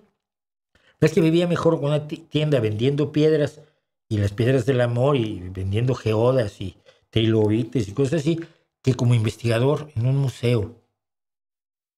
Hace falta muchísimo más dinero, pero el problema es que ¿de dónde sale? La oposición, vuelve a decir, es muy sencilla. Hace falta más, por supuesto, estoy completamente de acuerdo. No lo voy a discutir en ningún momento. No lo voy a discutir. El presupuesto de investigación científica es insuficiente. En todo el mundo, en cualquier país. No me importa el país que digas, es poco, debería ser más. ¿Cuántos investigadores tiene tu país? Son pocos. Necesitamos más. Pero no tenemos forma de pagarlo. Y mucha gente está antes dispuesta, y no tiene nada de malo, simplemente es una observación, a colaborar para poner un polideportivo, para poner un teatro, un centro de artes escénicas, que para poner un laboratorio de materiales en el pueblo, ¿no? O de identificación de ADN o de whatever. Y curiosamente la ciencia sigue siendo, pese a que la gente diga lo que diga, excepto las farmacéuticas, que son otras las conspiranoias preocupantes, no que sean unas magníficas, no que sean hermanitas de la caridad, pero tampoco son las tres brujas de Macbeth. Pero la gente cuando te habla de las farmacéuticas se olvida que la mayor parte de la investigación científica de este mundo la hacen el dinero público, los ingresos públicos, los impuestos, las decisiones, determinaciones políticas de los países, de los gobernantes en concreto. Y entonces, yo estoy encantado con que haya aumentado así la inversión española en ciencia. Estoy seguro que si trajera yo a algunos de mis amigos científicos, me dirían que esto sigue siendo insuficiente y lo peor es que tendría que estar completamente de acuerdo con ellos. En España en los 70 hubo un boom con la música latinoamericana, lo mismo. Quilapayún, Carlos Mejía Godoy, los de Paracagüina.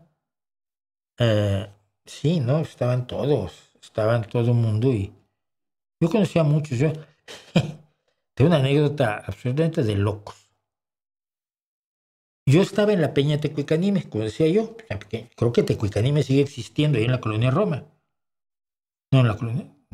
Sí, es en la Roma. Creo. Ni me acuerdo. Y llegó un tipo que era empresario y había llevado a México a Soledad Bravo, la venezolana, ¿cómo se llamaba? Un grupo tipo Los Chalchaleros, tipo Quilapayún, no me acuerdo, y a un par de artistas más. Y entonces decidió contratarnos a mí y a un amigo, que éramos guitarristas, para que fuéramos los choferes y representantes de la empresa de representación de artistas y los moviéramos por los distintos lugares. Iban a ir alrededor de la Ciudad de México, Cuernavaca, Guanajuato, etcétera, a hacer sus actuaciones. Y nos ofrecía un dinero razonable y dijimos que sí. Luego me enteré, sí, el tío era abogado, y era un abogado más torcido, pero vamos, más torcido. Tenía embargados automóviles, y esos eran los automóviles en los que movíamos a los artistas. Yo decía, esto es una locura, ¿no? Me acuerdo que me llevé a este grupo de músicos en una combi a Cuernavaca a actuar, en el Casino de la Selva, que era un hotel maravilloso que había en Cuernavaca. Los llevé ahí a actuar, luego llevé a Soledad Bravo, luego para unas cosas que había que hacer me prestó un Mustang 68 con motor V8, que te sentabas y no veías dónde terminaba el auto. Era un motor gigantesco. Arrancaba en tercera como mi Volkswagen en primera, ¿no? Ahora me lo tuve que llevar donde hacían carreras clandestinas en Periférico Sur. Pues tuve que ir a hacer unas carreras ahí para probarlo. Y Me acuerdo la última noche de Soledad Bravo ella se quedaba a dormir en Cuernavaca, pero yo tenía que traer el dinero. Y venía en uno de los coches de la empresa y me quedé dormido. Un segundo, pero cabeceé y cuando levanté los ojos me había metido en un banco de niebla en lo más alto de la carretera Cuernavaca, México. Y eso es que te horrorizas, frenas, empiezas a buscar el arcén las ruedas delanteras, pones los intermitentes, pones las luces altas, y te pegas a la bocina, avisarle al mundo que por ahí andas, ¿no? Un banco de niebla de estos parecía una sábana blanca frente al parabrisas. Afortunadamente no pasó a mayores. Pero sí, cuando me di cuenta yo la clase de pillo con el que estábamos trabajando, estábamos horrorizados. Sí, el día que nos pagó, yo no volví a verle el pelo. Jamás en la vida. Y fue esa época en la que venía gente y se movía gente por todos lados. Fue un boom musical interesante, pero que desafortunadamente no tenía recorrido por lo mismo, porque era enormemente endogámico.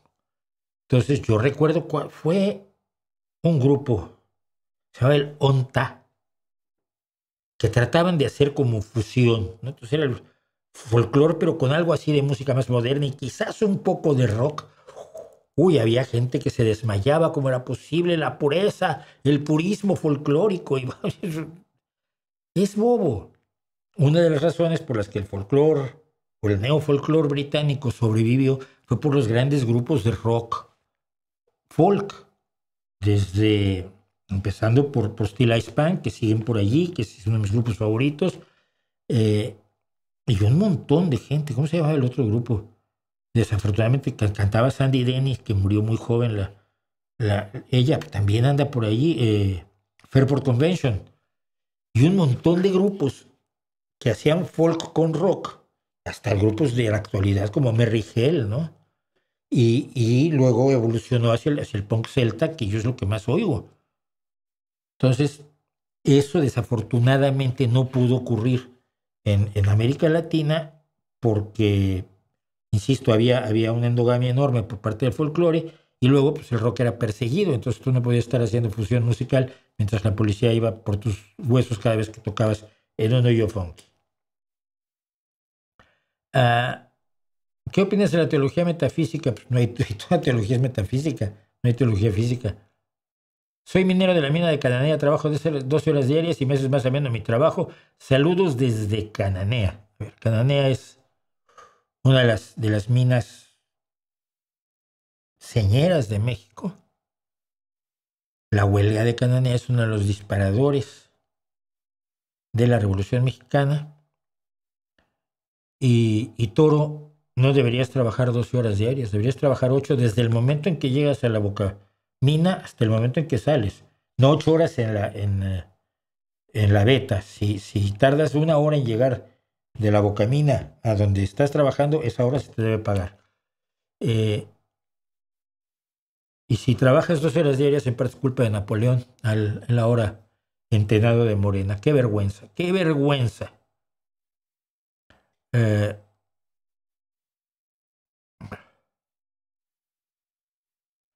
Enrique Torres dice que me preguntó por qué una vez dije que me rebeló y no me salieron alas negras. Me rebelé contra la iglesia, que esa sí existe. Eso es lo malo. ¿Alguna vez he hablado de la tregua de Navidad de 1914? No, es muy rara. Había que hablar de ella. Tienes toda la razón del mundo. Lo voy a anotar. Es un acontecimiento de que mucha gente no sabe que existió, que es interesante. Es más, si me dan un segundo lo voy a anotar porque si no se me va a olvidar. Porque como ustedes saben, no me da la vida. Y entonces, pero sí, la tregua de 1914. Fue tremenda. Tremendo acontecimiento de la historia bélica. Cierto. Gracias, Jaime Josué Vargas Romero, por la propuesta.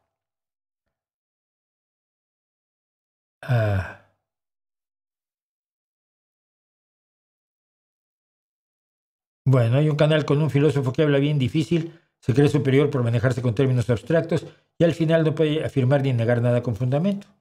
Entonces, quiere decir que hace filosofía, está haciendo lo que debe de hacer. Malo que tuviera que tuviera, que llegara a algo con fundamento. Por cierto, Toro, debo decirte, mi familia política es de mineros del carbón. El abuelo de mi pareja fue mulero a los 13 o 14 años, que llevaba el carrito lleno de carbón con las mulas de la veta a la bocamina o a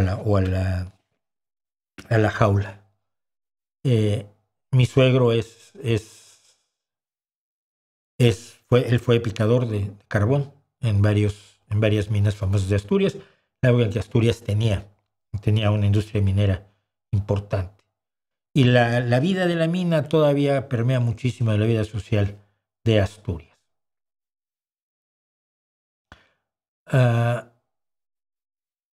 Como fan de Chivas, ¿qué eres? ¿Crees que deben permitir jugar a los extranjeros de su equipo para ser más competitivos? Pero han sido lo suficientemente competitivos sin necesidad de eso, entonces ¿para qué? Es un rasgo, no creo que... Tampoco siento que sea ni deba ser la exaltación del nacionalismo idiota. Es un rasgo y han demostrado que han podido ser campeones y han demostrado que han podido competir perfectamente sin extranjeros. Pues los mexicanos que van al extranjero mejor que se queden en Chivas, hombre.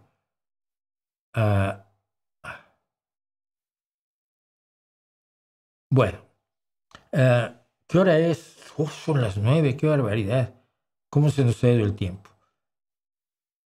Bueno, aquí hay algo que yo quería. Mira,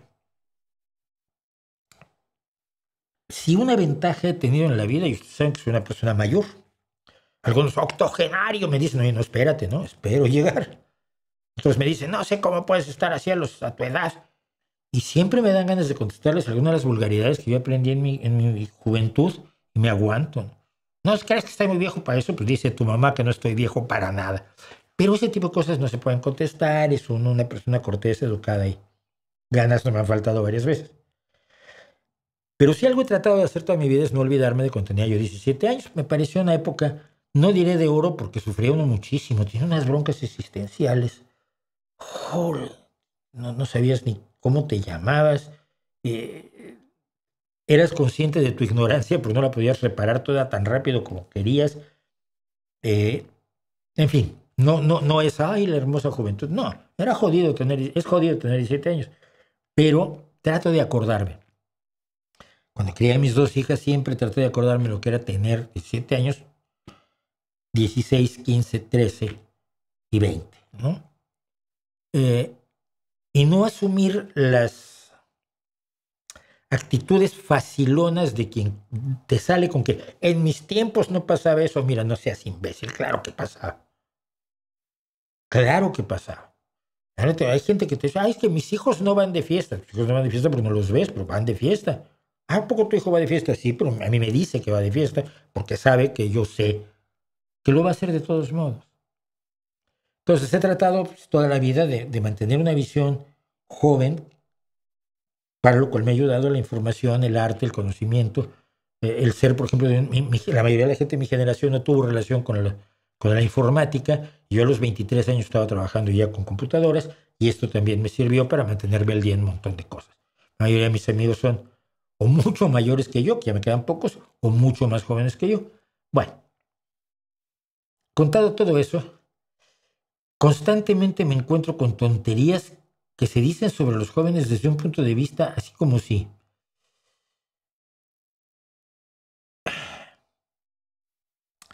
con una condescendencia de quien se le olvida la edad que tenía hace no tanto tiempo, porque no hace tanto tiempo que la tenía, ¿no? Entonces yo te decía, el otro día leí, es un director de cine y no te voy a decir quién es porque no se trata de eso, el concepto es lo que importa. Dice, los jóvenes tienen un reto por delante, salir vivos y felices del experimento social que se ha llevado con ellos en las últimas 2 décadas. Y venga conspiración, se ha hecho un experimento con los pobrecitos jóvenes. La prueba consistía en sumirlos en un escaparate perpetuo en el que se premia la ambición bocazas por encima del esfuerzo callado. ¡Ay, mamón! Sí, y así pasaba antes cuando no había redes sociales. Un escaparate perpetuo en el que se premiaba la ambición bocazas por encima del esfuerzo callado. Claro, así fue siempre. con y sin internet. La dictadura de la apariencia por encima de la aceptación propia y ajena. Y este no tiene mi edad, es más joven que yo, este director de cine. Dices, ¿qué estás diciendo? Si alguien volviera a insistir en las ventajas que se obtiene al intentar ser buena gente, wow, les está diciendo a los jóvenes que ya no intentan ser buenas gentes. ¿Qué relación tiene con gente de 16, 17, 18, 19 años? No lo sé. Yo tengo mucha. Yo prefiero que mi hijo tiene libertad absoluta para que vengan sus amigos a jugar a la Play y vengan a jugar tinieblas y vengan a jugar lo que juegan, o uno, o ver actividades deportivas. En fin, mi casa está llena de jóvenes cada vez que mi hijo quiere. Hablo con ellos. Yo creo que intentan ser buenas personas. ¿De dónde sale este hombre?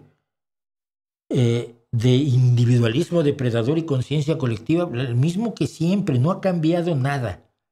Lo que pasa es que hay gente que llega a los 50 años y de pronto sufre amnesia absoluta.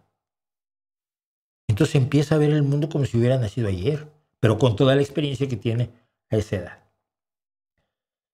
Y muchas veces lo que te venden no es el futuro, lo que te dicen, tú como joven deberías hacer tal y cual, no es que te vendan un futuro mejor para ti en las condiciones socioeconómicas, tecnológicas que estás viviendo y que son inevitables. No, lo que te están diciendo es que regreses al pasado que a ellos les gustaba. Que en general el pasado es peor que el presente, en el 99% de las ocasiones. El pasado es horrible. El pasado de quien hoy tiene 16 años, el pasado mío a los 16 años, con respecto a un chaval de 16 años hoy, era peor el mío. Quizás circunstancias como la criminalidad en México aumentan una serie de cuestiones gravísimas, pero en términos de lo individual, están mejor ahora. Tienen una visión más amplia del mundo. Tienen a su alcance cuanto todos nosotros hubiéramos querido tener a los 17 años. Pero lo que tenemos es una posición tan horriblemente conservadora que depreda a los jóvenes tratando de evitar que estén al día en su realidad. ¿Qué quiero decir con esto? No hay forma más fácil de conseguir ahora clickbait y vender libros y dar conferencias a los padres que decir que las pantallas son el acabose. Las pantallas son lo peor del mundo. No les des pantallas hasta los 8, 9, 10, 13, 16, 72 años. Cuidado con las pantallas. ¿Pantallas? ¿De qué hay pantallas? Uy, aquí tengo otra pantalla. Y ahí tengo un teléfono y un iPad, que lo uso también como teleprompter cuando hago los afondos. Cuidado con las pantallas. No más de 3 horas de pantallas al día, porque si no las pantallas, ya sabes, te comen los huesos. Te quitan las vitaminas y se roban a tu perrito. No es así. Pero se ha generado un miedo tan total, tan brutal contra las pantallas, que hace falta que la ciencia entre en esto. Y acaba de entrar con un estudio, una encuesta científica que hicieron, ahora te digo quién, porque lo tengo aquí, un estudio de niños de 11 a 13 años de edad en Florida, con más de 1,500 niños por todo el estado, entre la Universidad de Florida del Sur y la encuesta Harris, la Harris Poll, que es una empresa de encuestas muy seria porque utiliza los métodos estadísticos necesarios para tener la mayor certeza posible de que sus resultados son aplicables al resto de la población, pese al que la muestra en este caso es de 1,500 niños. Y estos investigadores analizaron una amplia gama de comportamientos, entre ellos el uso de smartphones y tabletas, la publicación en redes sociales, los hábitos de sueño, el ciberacoso, las experiencias con ciberacoso y el bienestar emocional. Encontraron que tener un smartphone para los niños entre 11 y 13 años,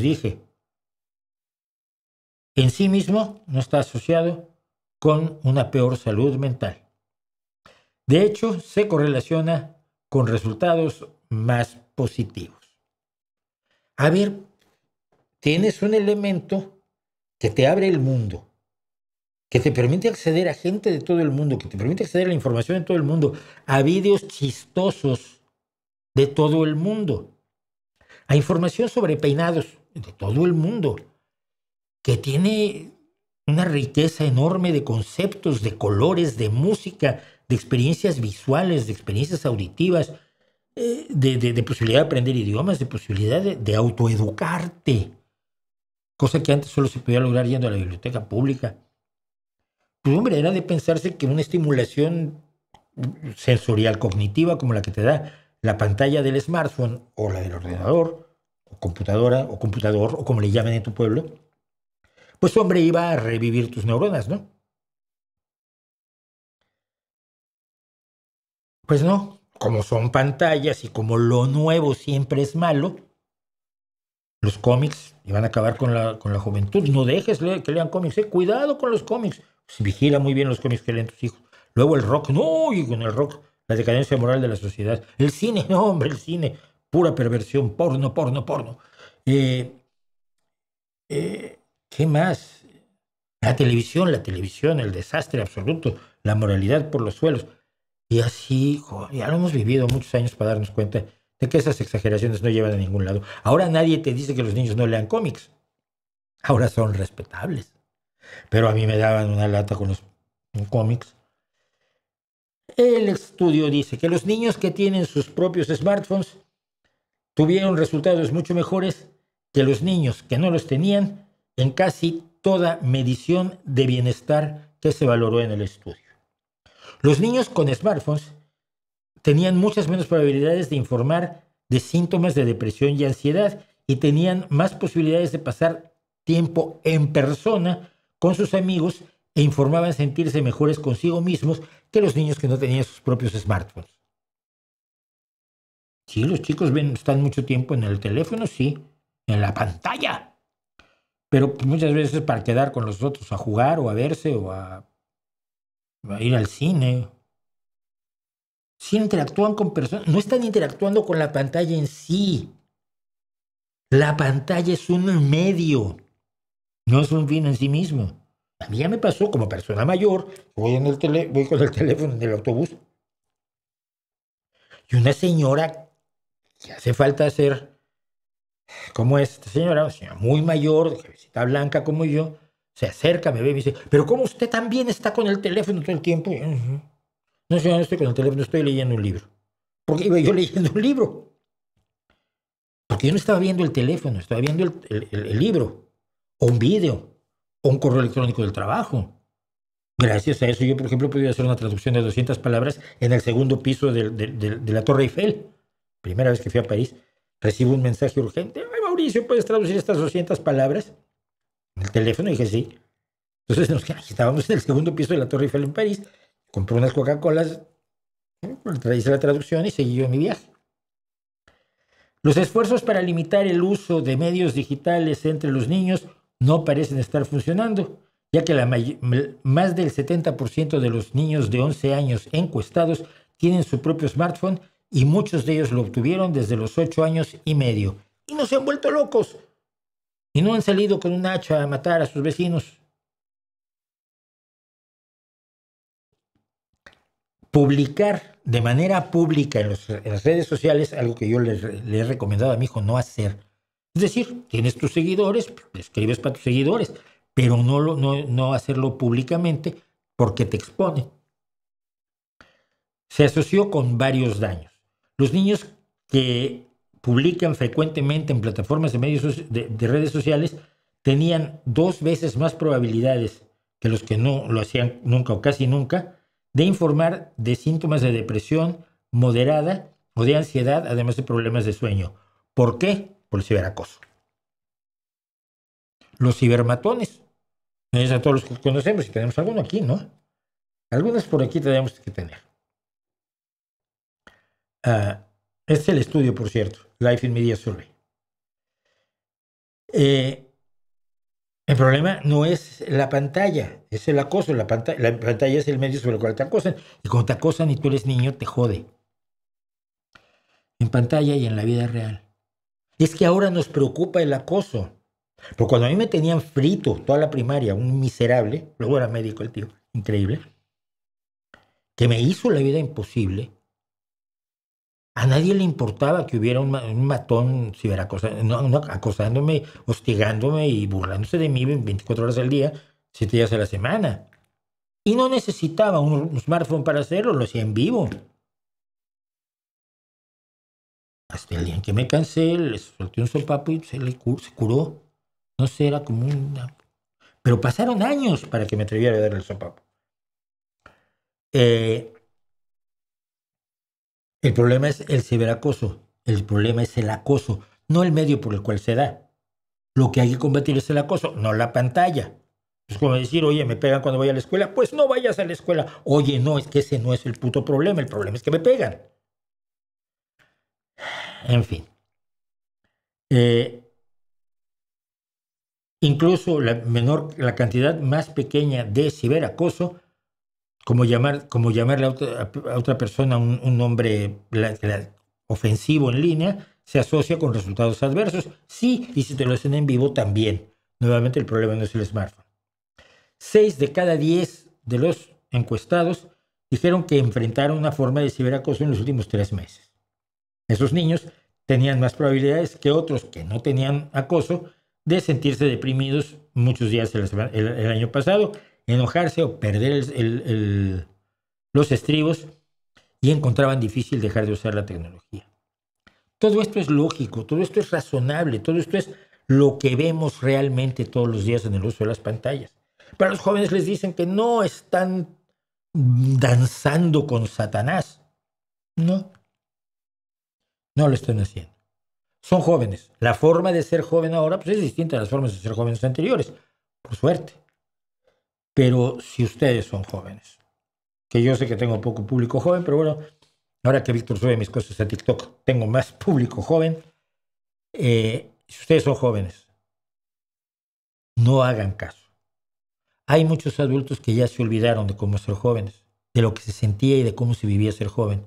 Y hay otros que tienen muchísima envidia de ustedes, porque ya no son jóvenes y no son capaces de pensar como joven, porque finalmente la juventud la tienes entre las orejas. La arruguita y el pelo pues, son accidentes. El paso del tiempo es inevitable, el envejecimiento sí es opcional. No hagan caso. Hagan caso de lo positivo, pero no de aquello que sea el miedo a lo desconocido o el miedo a lo nuevo, porque lo nuevo siempre aterrorizará a quienes no han sabido ni siquiera vivir en paz con lo viejo. Dicho lo cual, son las 9:03, qué barbaridad, qué barbaridad, qué barbaridad. He visto que los alemanes fueron recibidos como libertadores por pueblos sometidos por el bloque soviético. ¿Piensa que pasaría lo mismo en caso de una intervención militar en México? No, por una cosa. Porque a México no lo está oprimiendo otro país. México, el enemigo lo tiene dentro. Y entonces el nacionalismo allí se pone encima de todo. Hay mucha gente que defiende a Morena y a Sheinbaum y a López Obrador por nacionalismo, no porque estén realmente convencidos de que esto es lo mejor para el país, sino porque es una forma de reafirmar el nacionalismo, sobre todo en contra de Estados Unidos. Lo que ocurrió, y esta es una de las cosas que complica enormemente el análisis de lo que pasa en la Europa Oriental, es que efectivamente muchos países, no solo del bloque soviético, muchos países que habían sido atacados, sometidos, destruidos, colonizados, depredados por Rusia, por la Rusia zarista, y los 22 años que llevaba la Rusia soviética, recibieron a los alemanes como libertadores. Y esto pasó en Ucrania. En Ucrania tienes un ejemplo casi con uno de las bestias negras, tipo despreciable realmente, que usan mucho para atacar a Ucrania, que es Stepan Bandera. Stepan Bandera era un nacionalista ucraniano, era un antirruso. Entonces, cuando vienen los alemanes, dice ¡Viva Alemania! Y se pone la bandera nazi. Luego resulta que los nazis también oprimen a Ucrania, entonces ya no le gusta. Entonces acaban metiendo a la cárcel los propios alemanes, los alemanes nazis, a los que había apoyado al principio. Esto generó muchos problemas de contradicciones internas en países, en Rumanía, en Hungría, en Checoslovaquia, en Polonia, por supuesto, en todos los países que habían sufrido bajo la bota rusa y que pensaron que el nazismo y el alemán iba a ser la opción de liberarse y ahora sí vamos a poder hacer lo que queremos. No, ahora el que manda soy yo. Bueno, pues entonces también peleamos contra ti. Y se la pasaron peleando primero contra los rusos, luego contra los alemanes, luego contra los soviéticos y no los han dejado vivir en paz. Esa es la puta realidad. No los han dejado vivir en paz. Estoy diciendo muchas más groserías ahora que en el pasado. Esto no sé si debe preocuparme o no. ¿Les molesta? ¿No les molesta? Díganmelo y trato de controlar porque en general trato de controlar mi léxico porque en general soy bastante más mal hablado de lo que lo soy en estos streamings. Debo reconocerlo. Así es la vida. Entonces, lo que ocurrió durante todo el siglo XX en los países eslavos y bálticos es bien complicado de entender porque no es fácil, no entra. Eran pronazis, no eran pronazis, eran antirrusos, pero luego fueron antinazis. Pero ¿cómo se habían sido pronazis? Ya es que no eran pronazis, eran antirrusos, pero luego tuvieron que ser antialemanes. Y luego entonces entró la Unión Soviética y les volvió a hacer la vida difícil. Volvieron a cambiar de dueño y entonces estaban hartos de la Unión Soviética y algunos de ellos incluso soñaban con el regreso de los alemanes, como son los grupos que sí los hay nazis en toda la Europa Oriental, que nunca han dominado, salvo ahora en Hungría y en Polonia, los primeros ministros de ultraderecha, pero siempre ha habido esa idea de que quizás para quitarnos de encima a Rusia lo que necesitamos es volver a ser nazis, que tampoco es una solución. Pero no es fácil entender lo que ha sido estar bajo la bota de uno y luego pasar a la bota del otro. Los países que no han tenido ese tipo de invasiones, y España es uno de ellos, las botas siempre han sido españolas, salvo en el caso de la invasión napoleónica de principios del 19, ¿no? Pero que fue en realidad breve y sustanciosa y ni siquiera era tan mala persona José Bonaparte, el hermano de Napoleón que puso de rey aquí, ¿no? Pero la bota era española en la mayoría de los casos. En caso de México, la bota francesa, ahora de Napoleón III, a mediados del siglo XIX, pues es Maximiliano, que también era mejor persona de lo que se le creía, ¿no? Pero pues, si había que fusilarlo, se le fusilaba ella.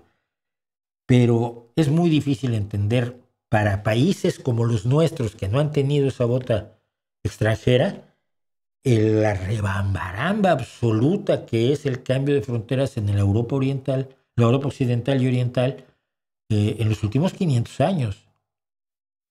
Alemania es un país recién inventado. Yugoslavia se inventó y se desinventó, ya viste. Se desgregó en 7, 8 países. Ni siquiera sé cuánto se desgregó Yugoslavia.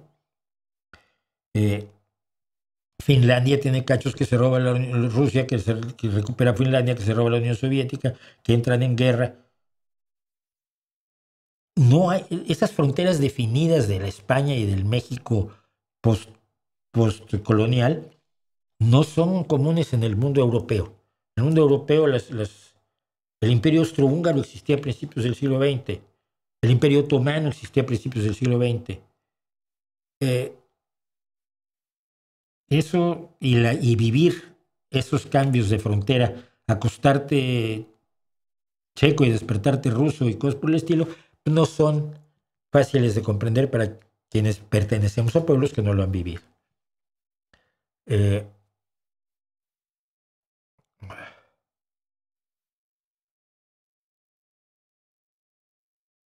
no se malinterprete mi pregunta, por favor. Son pocos caracteres para desarrollarla toda. No sé a qué pregunta te refieres. Ah, la de los alemanes, vale, supongo. Bueno.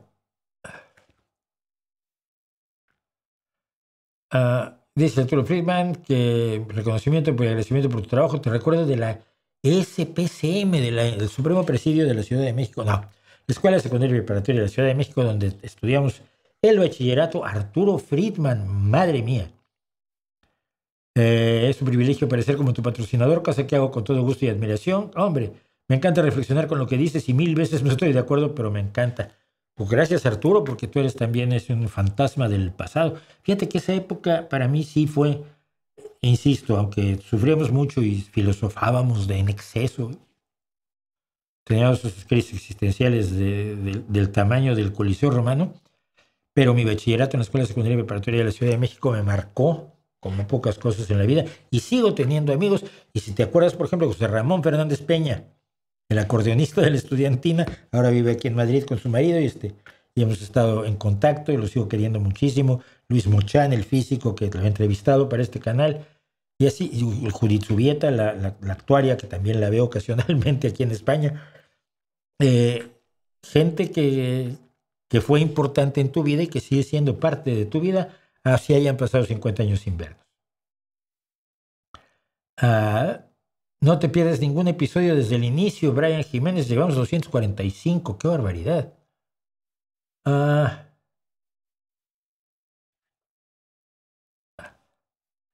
Bueno, ¿qué más iba yo a comentar? Tenemos, por supuesto, esta sí no podíamos dejarla pasar. La semana de Donald Trump, pero no tengo la introducción, no sé qué pasó.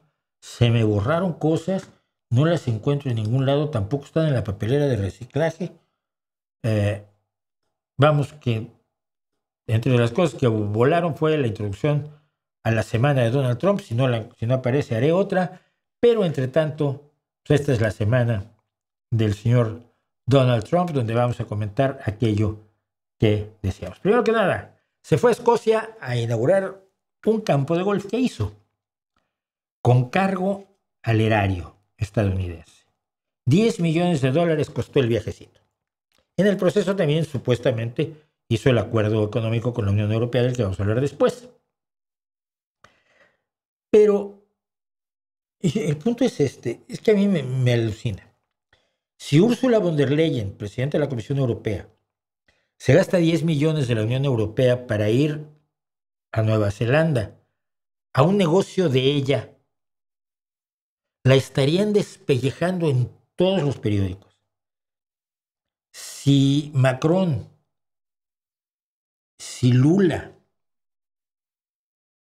si Starmer usaran así el dinero de los contribuyentes, los medios de comunicación les estarían sacando la piel a tiras.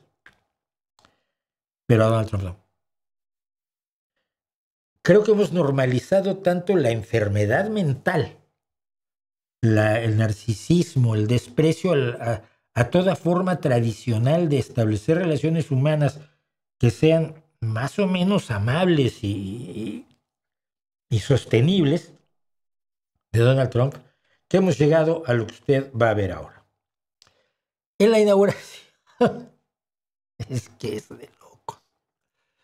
En la inauguración de su campo de golf que diseñó su hijo, que su hijo, sabemos que no es el cuchillo más afilado del cajón, para decirlo en buen romance.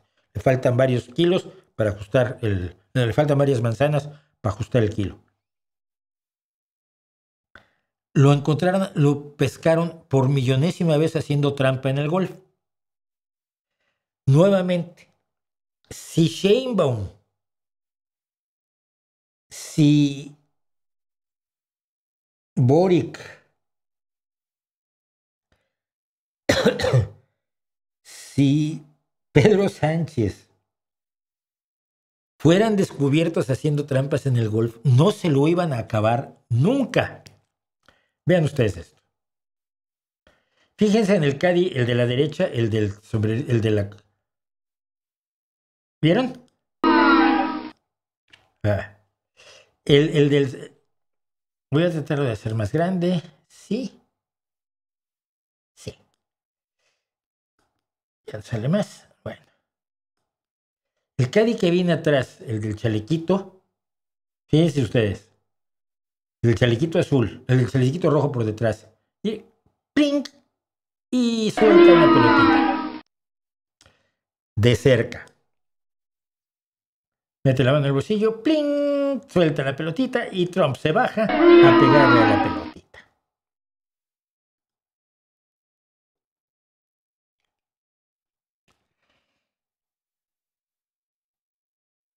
Yo siempre he dicho, y es una frase que mucha gente ha encontrado quizás útil para explicar por qué uno tiene principios.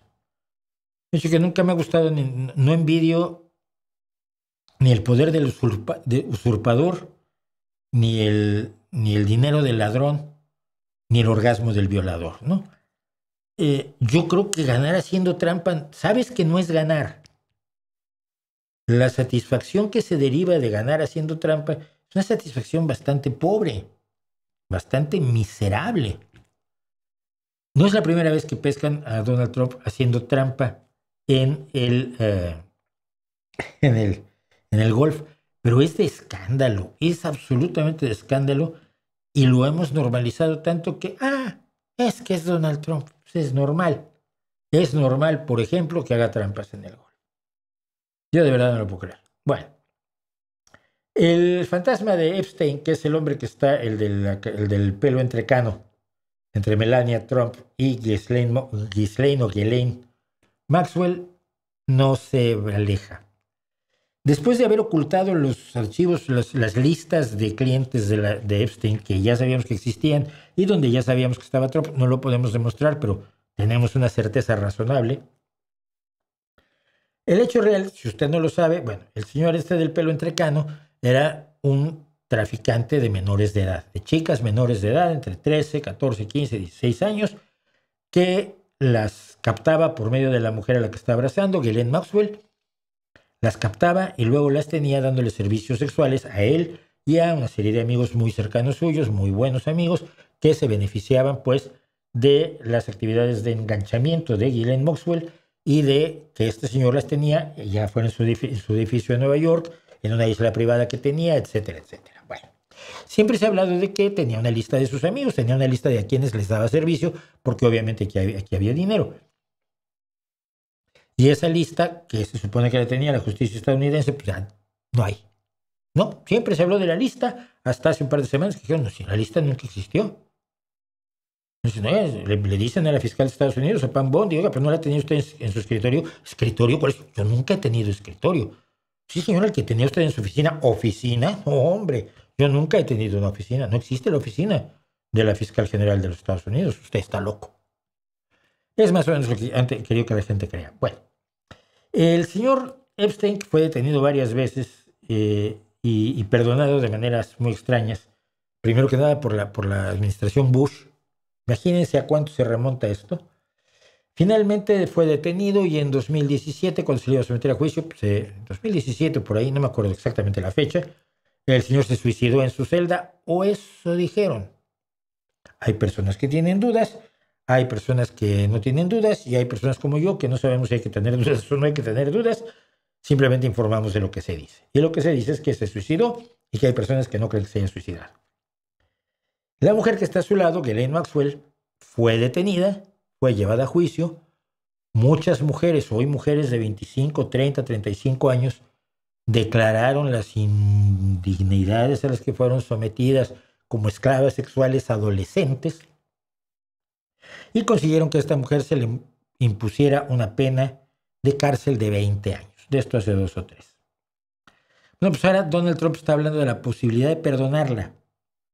Gente de él, uno que fue abogado de él y ahora está en el Departamento de Justicia, abogado personal de él en los casos de abuso sexual en los que se ha visto involucrado Donald Trump, y se ha visto involucrado en pocos más los que él ha contado cuando se metía al vestuario de las Miss Adolescente, el concurso de belleza Miss Adolescente que él compró para meterse al vestuario mientras las chicas adolescentes, menores de edad, estaban cambiándose. Se decía que era muy divertido.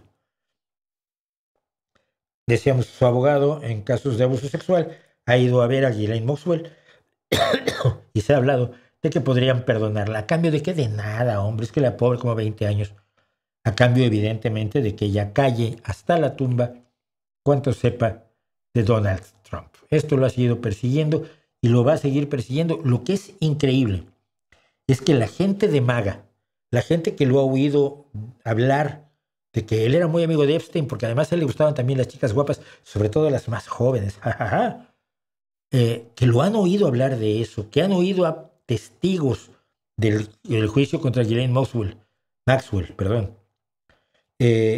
decir que Trump fue una de las personas que abusó de ellas, sigan creyendo que el problema es que son los demócratas, los del Partido Demócrata, los que han logrado impedir que se dé a conocer la verdad sobre el caso Epstein.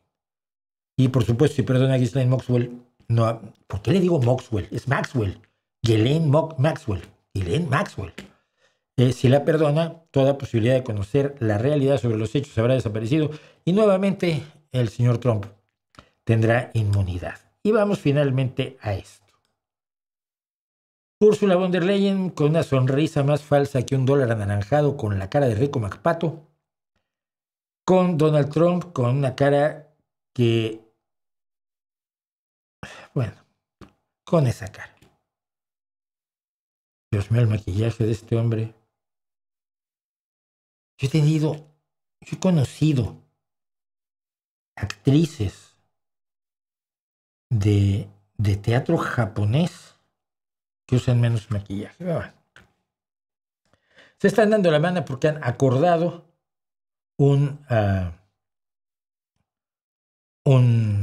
trato para que Estados Unidos retire el 50% de aranceles que supuestamente iba a imponerle a Europa por todo lo que Europa le vendía. El 50% se mantiene en aluminio, acero y me parece que carbón. A cambio de que baje del 50 al 15%, Europa se ha comprometido a comprarle una determinada cantidad de millones de dólares en energía y hacer una inversión en los siguientes 5 años de unos 3.000 billones de dólares en los Estados Unidos. Efectivamente no es un acuerdo ventajoso para Europa y lo ha dicho incluso el canciller alemán. Pero hay dos problemas. Primero, que Ursula von der Leyen no se puede comprometer a nada de eso. La Unión Europea no compra energía. La compran los países de la Unión Europea. Ella no puede firmar una obligación de Europa para obligar a que los países de la Unión Europea compren energía a Estados Unidos. No puede obligarlos. Puede presentarlo al Europarlamento o a la Comisión Europea y conseguir que ellos lo aprueben eventualmente. Pero ella no puede decidirlo porque no tiene el presupuesto de decir, bueno, entonces aquí están los 3.000 billones de la Unión Europea. No. Las inversiones europeas que en todo caso se hicieran en Estados Unidos ni siquiera serían de los países europeos, sino serían de las empresas de los países europeos. Entonces, como que no queda muy claro a qué se comprometió doña Úrsula, porque se comprometió a comprar energía cuando no puede comprarla y a hacer una serie de compras y hacer una inversión que no tiene forma de hacer, no cuenta con el dinero. No, las inversiones las tienen que hacer empresas o grupos financieros de Europa en los Estados Unidos. A cambio de eso, la reducción es del 50 al 15% de los aranceles, excepto en unas cosas. Repito, no es un acuerdo ventajoso para Europa a primera vista. No soy economista, no soy experto en mercado. Estuve tratando de encontrar a un economista que viniera a hablar con nosotros hoy, pero no lo encontré. Pues no parece ventajoso. Pero vuelvo a decir lo que decía yo al principio de esta transmisión. ¿Cuál era la opción? Donald Trump está amenazando con un 50% de aranceles, que va a perjudicar gravísimamente las exportaciones de Europa a los Estados Unidos. Y cuidado, porque estamos hablando que el intercambio de bienes y servicios entre los Estados Unidos y la Unión Europea superó los el billón 600 mil millones de euros en 2024. Billón con 12 ceros. 1.600.000 millones de euros. Es decir, 4.200 millones de euros al día.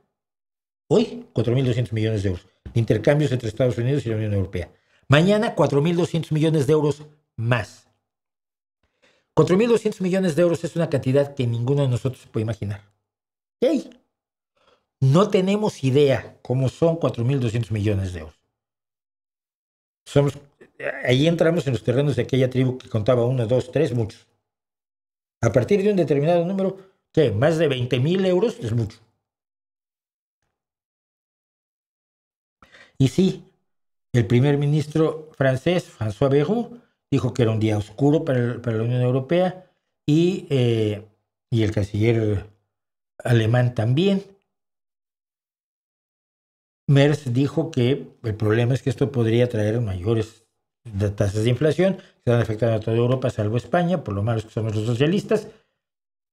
Pero los detalles del acuerdo tienen que ser finalizados. No se firmó nada. Lo que anunció la Casa Blanca fue lo que se habló. No hay ningún acuerdo firmado. No hay un acuerdo firmado. Y lo que dicen muchos de los que sí saben de qué va esto es que es mejor tener un mal acuerdo que ningún acuerdo, que hubiera implicado el 50% de aranceles a todos los productos europeos que van a Estados Unidos y que no es solo el queso gruyere.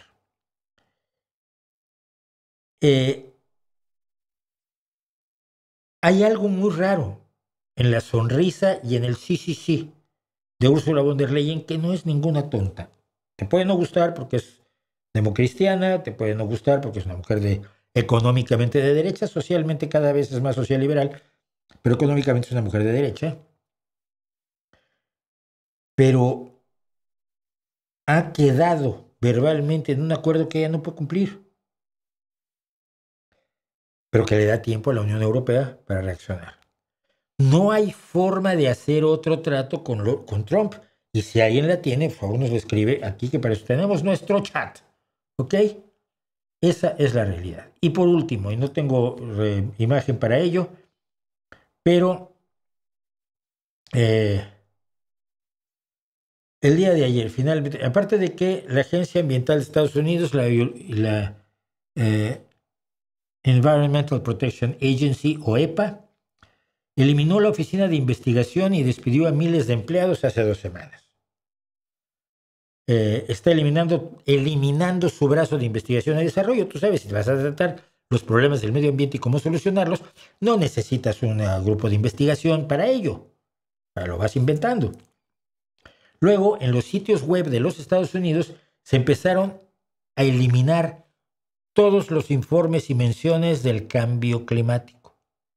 En las páginas web del gobierno de los Estados Unidos han desaparecido las menciones al cambio climático, es decir, oficialmente no existe.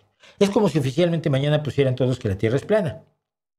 Seguiría sin serlo, pero oficialmente en el discurso lo sería. Bueno, pues 29 de julio, hace 2 días, en Miami, la Agencia de Protección Ambiental de los Estados Unidos anunció que la administración Trump rescindirá un dictamen científico que sustenta las decisiones del gobierno para combatir el cambio climático.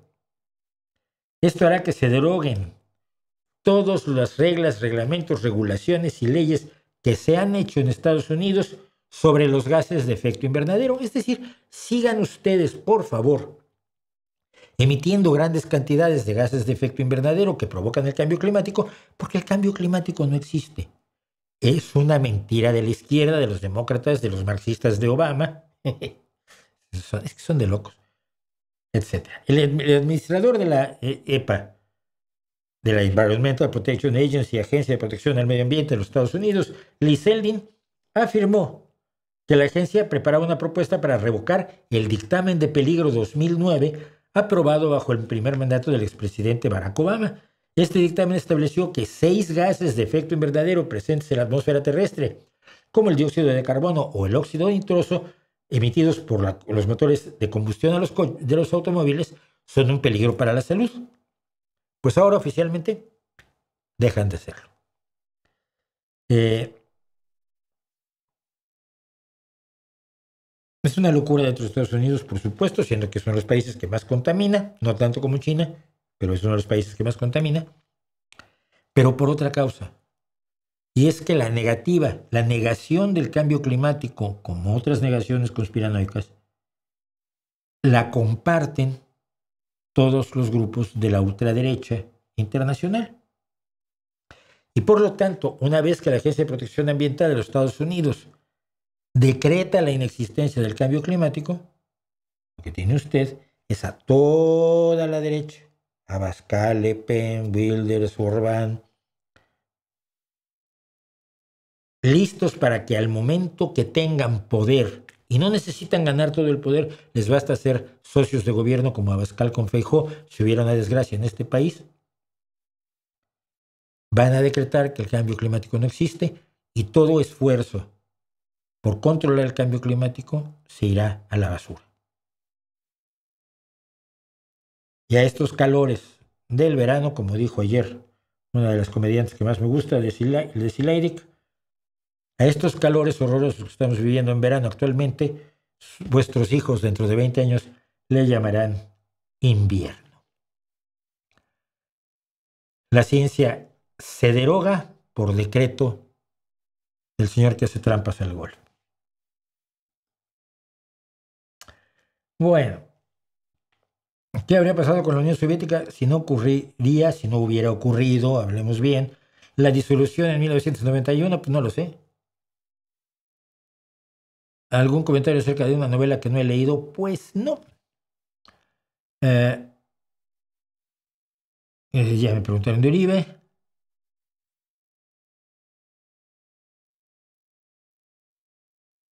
Dice Sebastián Galeano, este tema del color con las mujeres que comentas, lo entiendes un poco mejor cuando estudias pintura. Empiezas a ver la diferencia entre violeta, morado, fucsia y magenta. ¿No son lo mismo? En ajedrez, ya habiendo categorías separadas femenil y varonil, se supone que es un deporte intelectual. Se supone que es un deporte intelectual, bien visto. Pero ese deporte intelectual lo practican personas que han vivido en una sociedad determinada o lo practican personas que han estado aisladas de su sociedad. Porque todo el tiempo que pasa desde que naces hasta que llegas a tu primer campeonato de ajedrez, pasan un montonal de cosas que no tienen nada que ver con el ajedrez y que influyen en que una mujer juegue ajedrez como juega ella y un hombre juega ajedrez como juega él. También son un factor. Por intelectual que sea, no implica que sepas mejor ajedrez o que juegues mejor ajedrez siendo hombre que mujer, sino que juegues distinto. ¿Qué estás tratando de decir con lo que estás diciendo? ¿Que los hombres son superiores a las mujeres? No, son distintos. Somos distintos, pero somos iguales. Y ser distintos e iguales es el chiste. Vernos como iguales, disfrutando que somos distintos. Te pueden Patreon desde hace tiempo, Lupita Vázquez, muchas gracias. Con el mínimo lo acabo de subir a 5 euros. Lupita, muchísimas gracias. De verdad, significa muchísimo para mí. Porque, sobre todo, desde que empezó a pasar que no llegamos a los 300, no sé por qué. Supongo que soy malísimo yo haciendo lo que hago, pero bueno. Muchas gracias, Lupita, de verdad.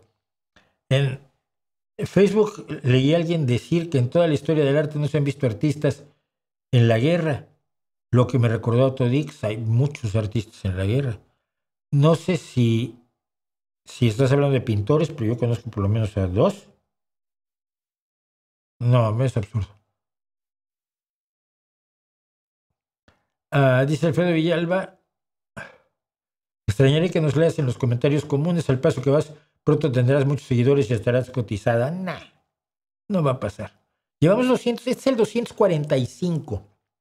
Durante 245 semanas son 5 años. He estado dedicando 2 y 3, primero a 2 y luego 3 muy pronto. 3 horas todos los jueves a esto.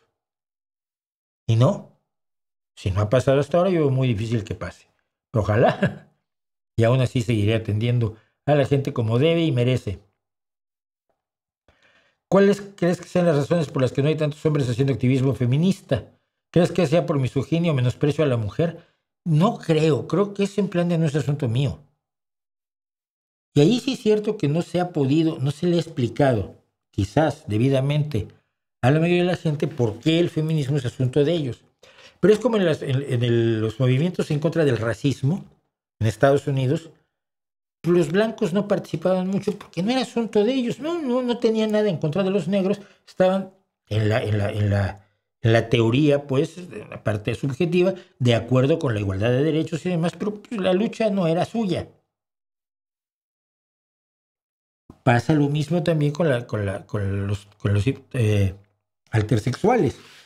¿Por qué no te involucras en la lucha de los homosexuales o de los transexuales por sus derechos o de las lesbianas?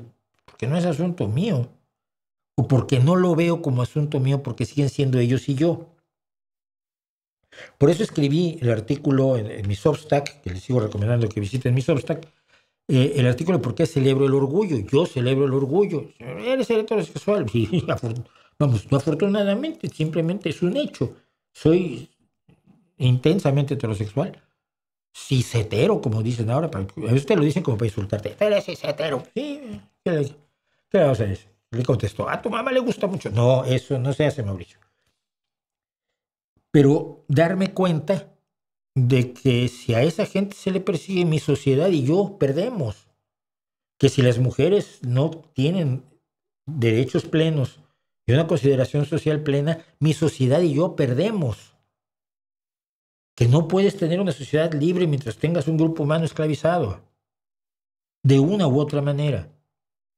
Y entonces, cuando te das cuenta de eso, pues te adhieres a la lucha feminista y a la lucha altersexual y a la lucha contra el racismo y a la lucha contra la religión.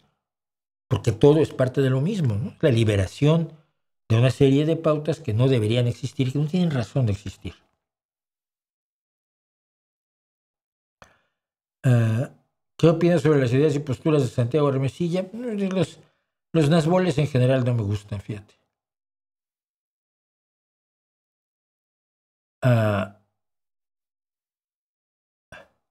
Los zombies, sobre la tontería que estás diciendo de nazismo y fascismo, ve, busca el canal.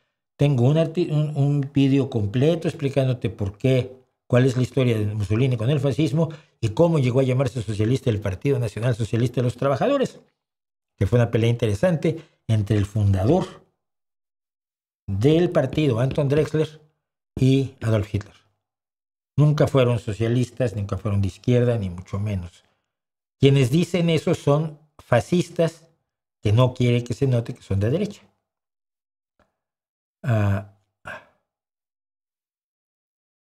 Israel es el invasor. No, es el invasor. En Gaza ahora sí. Y si no lo es, ¿cuáles fueron los límites que se les dieron? Ve, busca la partición del mandato británico de Palestina de 1947 que acordó la Unión, que acordaron las Naciones Unidas.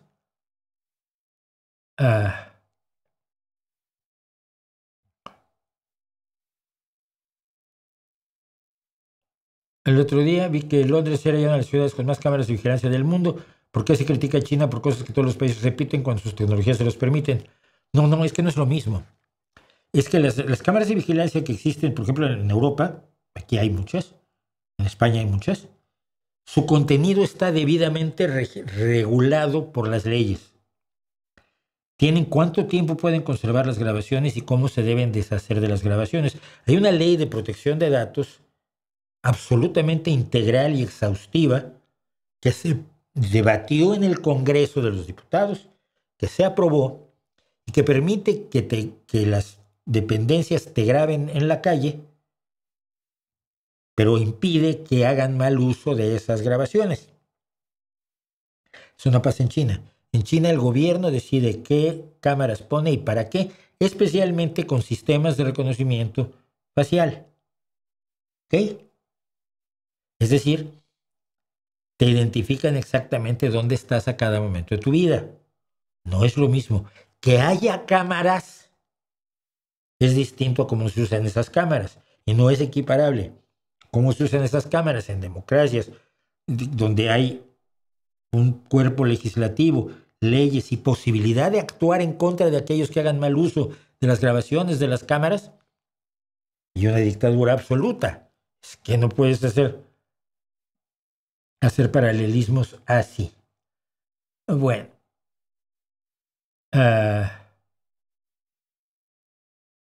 La única potencia que podría detener el ataque de Israel a Palestina es la Unión Europea. ¿Cómo? Dices que lo dicen muchos analistas. ¿Cómo? ¿Enviando soldados de los países europeos a atacar a Israel? ¿Tú sabes cómo está metido el ejército israelí en Gaza en este momento? ¿No lo sacas de allí? ¿A tiros? Pero dime si tus analistas dicen que hay que dispararles o cómo.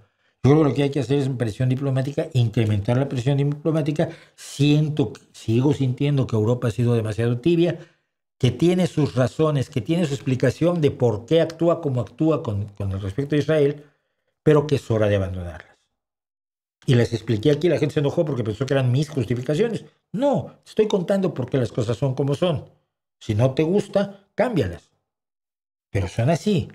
Europa está reaccionando mal con Israel y hay motivos para ello, y hay también motivos para decirle a Europa que tiene que cambiar.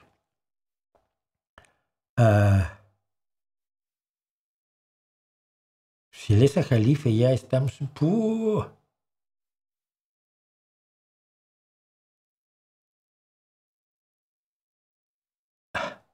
Por más que escucho a Jalife, no logro ver el rasgo de antisemita que tú dices que él es.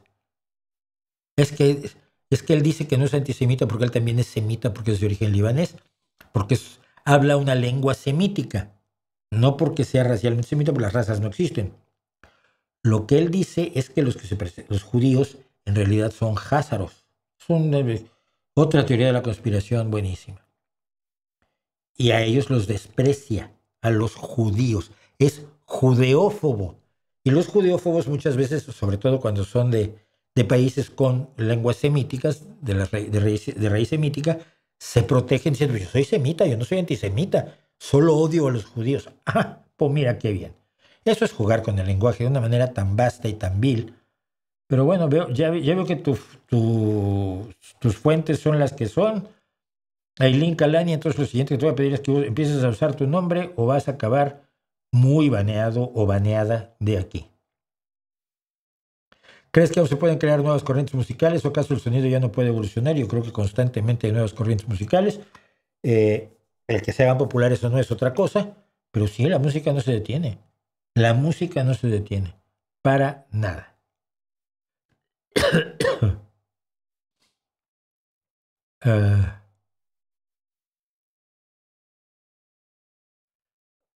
Bueno.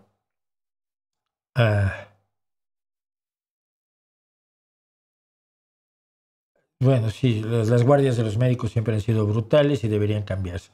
¿Qué le parece la música de Charly García? ¿Lo sigues escuchando? No, casi no lo escucho ya. Yo fui muy seguidor, sobre todo de Serú Girán. Me gustó muchísimo ese grupo. Era con Nito Mestre, ¿no? Creo.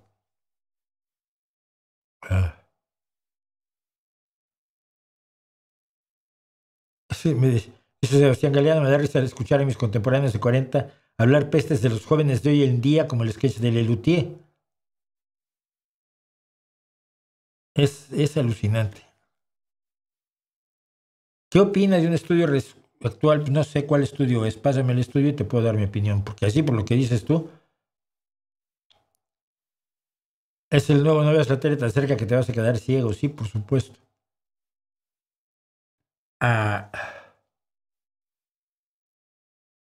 Bueno. Sí, yo me acuerdo, siempre me ha dado risa cuando dicen eso. No veas la tele cuando te vas a dormir. No uses las pantallas cuando te vas a dormir. Pero un libro sí, porque los libros son... Entonces, si leo un libro en la pantalla o si lo pongo en la tele, que lo puedo leer mejor, porque la tele la tengo conectada al móvil, al teléfono, puedo ver mi libro. Ahí sí puedo ver la tele. Es que cuando uno es conservador y reaccionario, se le nota por más que lo trate de ocultar. Bueno, vamos rápidamente a los comentarios, porque los comentarios fueron largos. ¿Queda mucho por hacer? Claro que queda mucho por hacer, siempre queda mucho por hacer, nunca voy a terminar con todo. Y así es la historia de mi vida y ahora ni siquiera encuentro los comentarios. No, pues aquí están. Ahora sí los comentarios. Creo que ya hayan sido comentarios cavernarios en el pasado, pero bueno, si es así, vuelven a ser los comentarios cavernarios.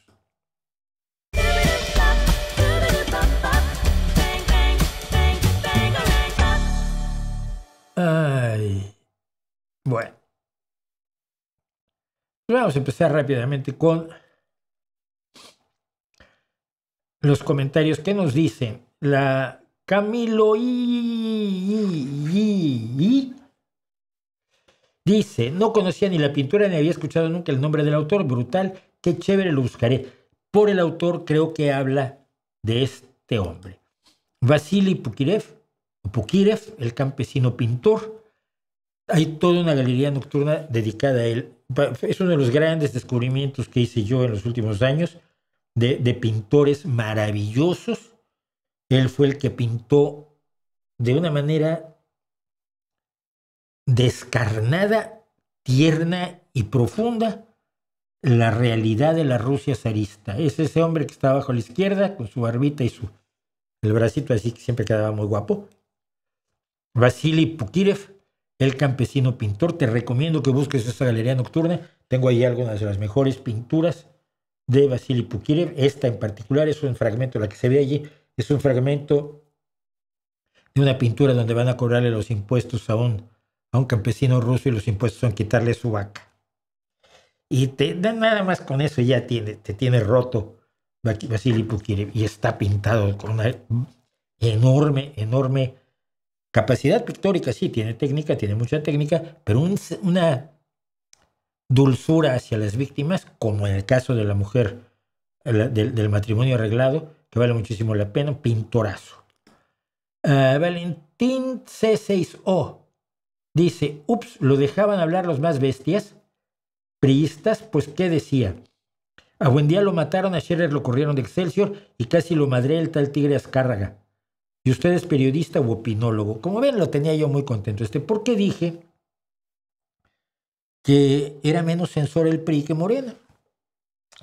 Y entonces, se enojó mucho conmigo, y si yo soy opinólogo, soy lo que tú quieras. Mira, a Buendía lo mataron y nadie supo por qué. Porque tú no sabes, probablemente no estabas vivo en aquel momento, que era muy buen amigo de sucesivos presidentes. De hecho, lo matan en el sexenio de Salinas, y él solía ir a la residencia oficial de Los Pinos a disparar con Salinas, a tirar al blanco, porque Manuel Buendía siempre iba armado.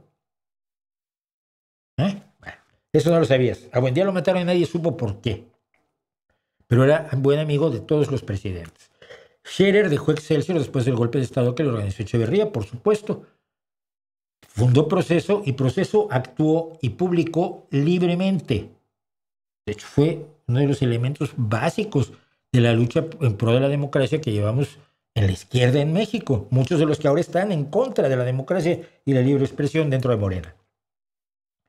Pero otros que salieron de Excelsior hicieron la jornada, hicieron 1+1, que ya desapareció. ¿Y el por qué? Que el por qué ya estaba activo desde 1968. El por qué de un hombre de la izquierda extrema, no me acuerdo cómo se llamaba, fue el que publicó las fotografías de los muertos en Tlatelolco 68. Sí lo persiguieron enormemente, pero lo hizo. No había libertad de prensa total, pero no había ataques a la prensa desde presidencia, ni demandas de gobernadores esperpénticas con tribunales callando a periodistas. Era malo, era muy malo el tema de la libre expresión en la libertad de prensa en México con el PRI, pero ahora es peor. Y la razón es muy sencilla. El PRI sabía que necesitaba dejar espacios de respiración para conservar el poder a futuro, porque se planteó siempre como un partido de poder, pero no de poder absoluto. ¿Sí? De acuerdos más que de imposiciones. Morena se está planteando como un poder autoritario y único. Y yo creo que eso es en parte el motivo por el cual son más dados a la censura. Álvaro Martínez 7227 dice, precisamente, estaba hablando de qué te importa el sexo de otros, de la gente que se enoja por el orgullo. Dice, como no me importa, no tengo por qué saber qué les gusta y qué no les gusta. Mi sexo es privado y el de los demás también. Exhibirlo es algo con lo que no quiero convivir. Guarden su sexualidad para sí mismos, dice él. Mi pregunta, ¿estás diciendo que debe prohibirse que parejas heterosexuales caminen de la mano o abrazados, ¡ay, qué horror!, o que se besen en el cine, o que se acaricien mientras cenan? ¿No? ¿Eso habría que prohibirlo? ¿O solo quieres prohibir a los que odias? Porque si quieres que el sexo sea privado, que sea el de todos. Ahora, yo francamente, si voy por la calle con mi pareja, no le puedo dar la mano, no le puedo dar un pico, chico, ni mi tía la solterona. Ya tal vez sí. Bueno, Agaporni 7 oficios 79.95. ¿En serio, tonto? Porque yo estaba diciendo, es de los vídeos en los que señalo, curiosamente, que pues, no ha mejorado nada en México desde que llegó el observador. En 7 años se acaban la corrupción y la delincuencia que se acuñó por la derecha desde la colonia. Usa los signos de interrogación un poco así al ahí se va. El cambio se ve y es imposible que sea de un día para otro. Y le digo, a ver, veo que no recuerdas que López Obrador dijo que los narcos se dedicarían a la agricultura en cuanto él fuera presidente. Creo que dijo en la primera semana o algo así. Y dijo que México tendría una salud mejor que la de Dinamarca, y no dentro de 20 años, sino para fin de este año, para marzo, para septiembre. Iba cambiando la fecha. Y dijo que devolvería el ejército a sus cuarteles. A ti te debería preocupar que te prometió eso y no te cumplió. Yo no voté por él. Pero ustedes son exactamente como los MAGA. Olvidan lo que les prometió su trumpito tabasqueño y le aplaudirían todo lo que hiciera. La Cabenita 8598 dice, ¿está cañón para terminar con el cáncer de la delincuencia organizada? Sí. Pues acá no batallamos con medicina ni con problemas de doctores y la delincuencia jamás acabará. Olvídense de que México será un paraíso. Eso ni soñarlo. La delincuencia es mundial. Y contesté, mira, en España el año pasado hubo 0,61 homicidios por cada 100,000 habitantes. 0,6. Necesitabas como 160,000 habitantes, 140,000 habitantes para juntar un homicidio. En México hay 11,7 homicidios por cada 100,000 habitantes. No es lo mismo. La delincuencia es mundial, sí, pero no es igual. Andreu Belmonte 9768. Estás confundiendo de forma sistemática marxismo con comunismo. Esto es uno de los teóricos. El marxismo es un análisis de la economía política capitalista, es decir, de cómo funciona la economía capitalista. Un análisis que, por cierto, es incompleto. Que está libre de prescripciones y que está plenamente vigente, se estudia en todas las universidades. Se estudia, pero se estudia como una teoría que no es completa. Digo, pero mi respuesta es no. El marxismo nunca se detuvo en el análisis, sino que pretendió comprender los mecanismos de la historia de modo mecanicista y proponer formas de transformar el capitalismo por medio de la lucha de clases para favorecer la revolución proletaria y la dictadura que llevaría eventualmente al comunismo. Si en tu universidad te enseñaron solo que el marxismo es análisis de economía política, pídeles que te devuelvan tu dinero. Te vieron la cara. Headcrash 1945. Creo que estoy aquí tratando de meter en una solo a muchas personas me dijeron, es que no me gusta que la gente grabe los conciertos. Pobre de ti. Es que, luego se pone como ¿no? El público se desconecta de la experiencia musical. ¿Tú qué sabes lo que hace la gente cuando está grabando? Yo he grabado cosas en conciertos y no me desconecto de la experiencia musical. Es una forma de vivirla. Pero empezamos a denigrar a quien hace las cosas que no nos gustan. Entonces, Headcrash 1945. Digo, como hubo muchos como este, los reúno aquí. El público se desconecta de la experiencia musical y el artista se siente aislado y cantando a la nada. Pobrecito artista. Ay, qué cosas. En el momento de prender celulares, perdón. Ahora muchas bandas están haciendo campaña para que eso se detenga. Creo que Bunbury se sintió frustrado y actuó así. No le quito razón en lo más mínimo. Le digo, mira, no tiene ningún derecho de tratar así a su público. El tema no es si te gusta o no que graben, el tema no es si se desconectan o no, o si el artista llora.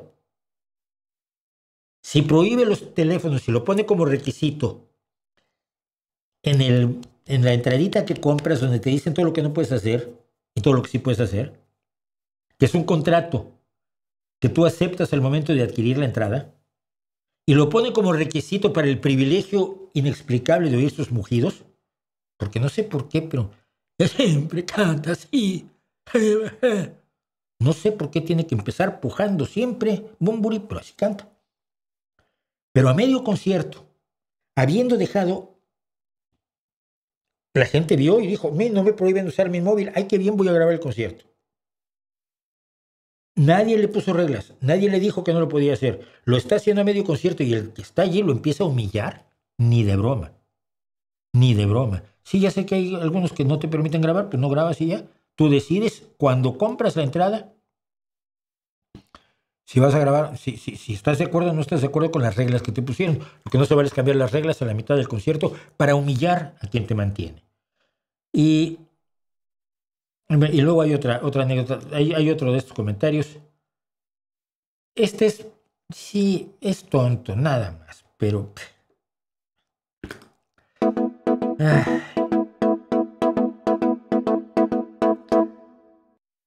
Me dice Reinaldo Chinea 2228, creo que no conoces a Espinosa. Pero eso en el video que hice sobre un ateo que respondía a una bola de preguntas que me han hecho a lo largo de mi vida como ateo militante y público que soy. Y entonces mi respuesta, por supuesto, es, lo conozco al menos también, como para saber que se escribe Spinoza y no Espinosa.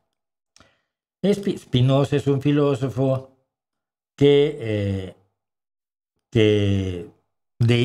promovió el deísmo, el Dios que no interviene, etcétera, etcétera. Sí, que ya he hablado también del Dios de Spinoza. Pero hombre, no me digas que no conozco a Spinoza cuando no sabes ni siquiera escribir su nombre. Ay, hijo mío. La dictadura del público, no.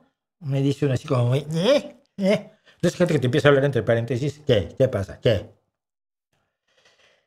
La lógica del que paga. Y le digo, ya recordó alguien la anécdota de John Lennon cuando los fans rodearon su Rolls Royce, un Rolls Royce personalizado, que el Rolls Royce psicodélico que se mandó a hacer John Lennon. Y el chofer le dijo, señor, ¿quiere que aparte a la gente del automóvil? Y John Lennon le dijo al chofer, no, ellos lo pagaron, lo pueden destruir si quieren. Lennon entendía que vivía de los fans. El Pujiditos evidentemente no lo entiende.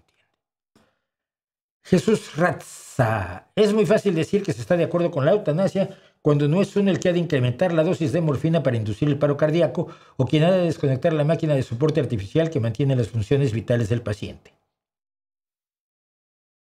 ¿Tú crees que eso es difícil, fácil? ¿En qué condiciones? ¿De qué hablas? Es como estar de acuerdo con la pena de muerte, pero siempre que sean otros los que deban apretar el gatillo, aplicar la inyección letal o activar la descarga eléctrica que acabará con la vida del condenado. Hay una pequeña diferencia. No sé si puedas tú apreciarla. En el caso de la pena de muerte, estás matando a alguien que no quiere morir y que cometió un delito por el cual lo quieres matar. Yo estoy en contra de la pena de muerte, pero así es como funciona. Cuando una persona te pide morir porque está sufriendo demasiado, no es lo mismo. Él quiere morir, el otro no quería. No sé si ves la diferencia. Contesté, mi respuesta fue nada más, claro, es más bonito ver a alguien padecer por una prolongada agonía horrible. Te voy a contar un caso. Yo tenía 20 años. Este chico tenía 18. Cuando estuvimos en la estudiantina y en la escuela y tal, en este bachillerato del que hablaba precisamente yo con un antiguo compañero, había un chico, no voy a decir su nombre porque conozco a sus hermanas y demás, que era brillante en matemáticas. Tocaba la mandolina y la guitarra. Era nadador. O sea, era el tío al que tenías. Te caía muy bien, lo querías mucho, pero odiarlo también venía al caso, ¿no? Era simpatiquísimo, era de lo más servicial. Era para matarlo. Me quería mucho. Era de familia venezolana. Como yo hacía ya musiquita folclórica desde los 17 años, una vez me trajo un cuatro venezolano auténtico, original de Venezuela. Yo lloraba, man. Bueno, ese chico iba a la escuela, yo ya había salido del bachillerato, digo, ya tenía 20 años, esto se salía a los 18. Ellos tenían 18, o sea que cuando yo lo conocí yo tenía 18, el 16. Lo conocí en la estudiantina además. Venía en el auto de otro chico con otros dos, eran 4 muchachos que iban para la escuela, para esta escuela, a la SPCM, a las 7:30 de la mañana. Cuando los embistió un automóvil deportivo conducido a gran velocidad por un octogenario. Un señor que ya no tenía reflejos ni aunque le compraras un espejo.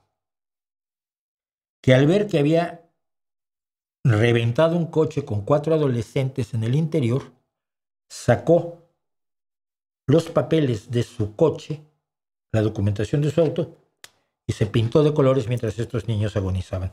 Uno de ellos murió de inmediato. Mi amigo quedó en la Cruz Roja 2 o 3 días. Me acuerdo la primera noche, todo el mundo lo quería, vuelvo a decir.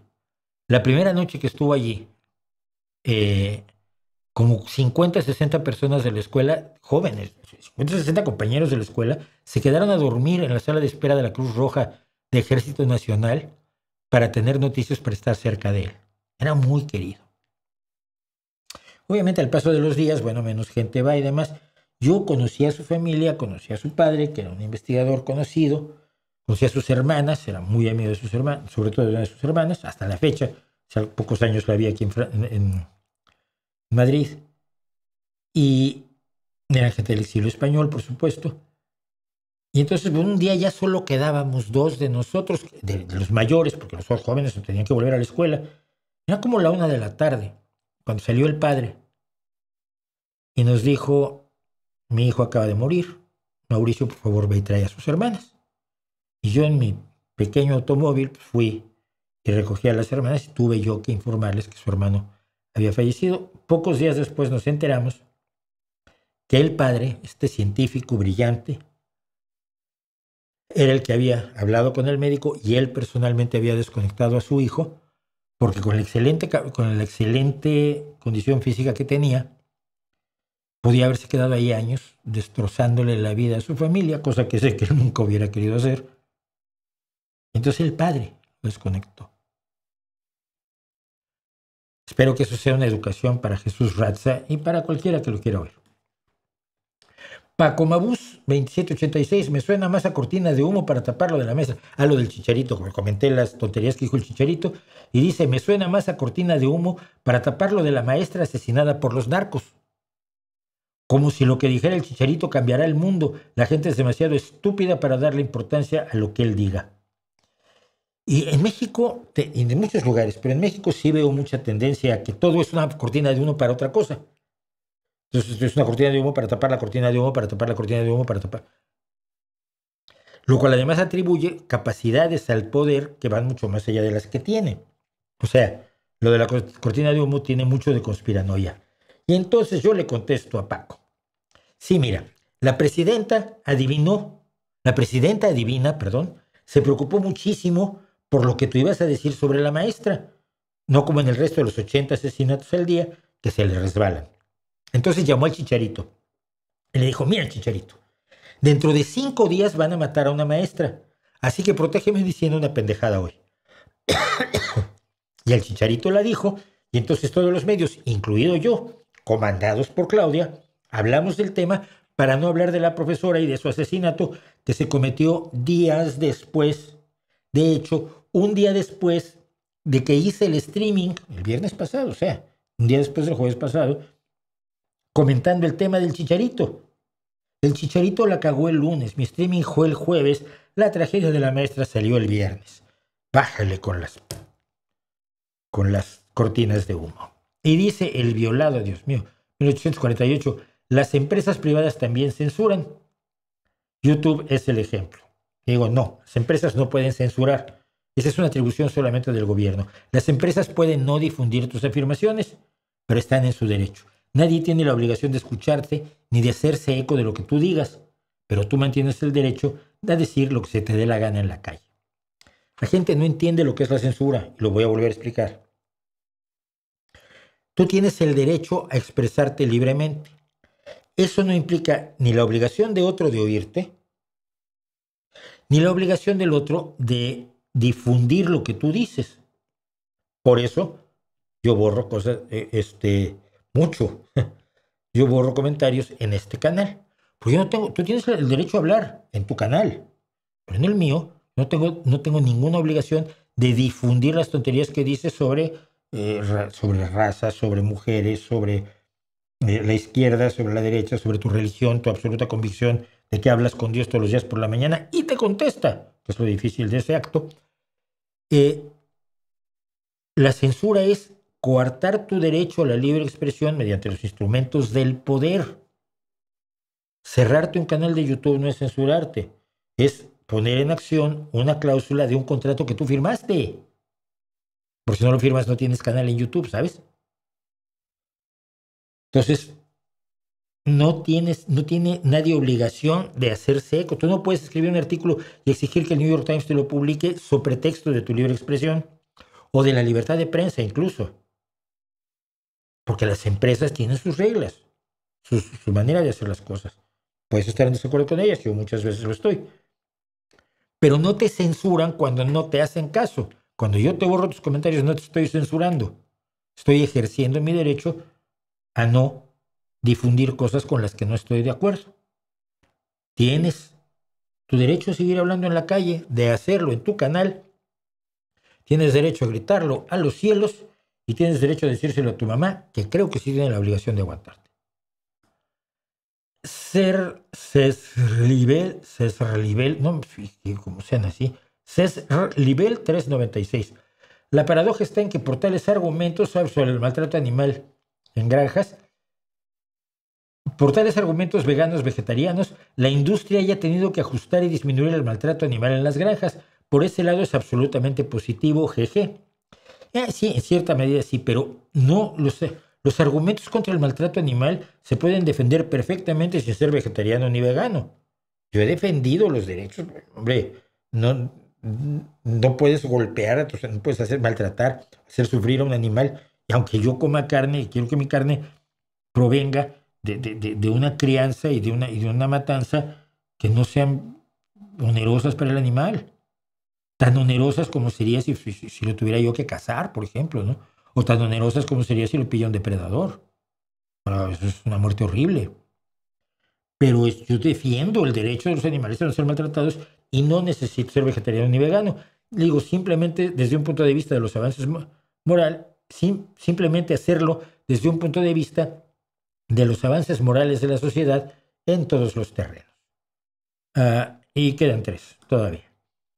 Le Río 76, saludos estimado Mauricio. Tengo una duda, espero que me ayudes a resolverla.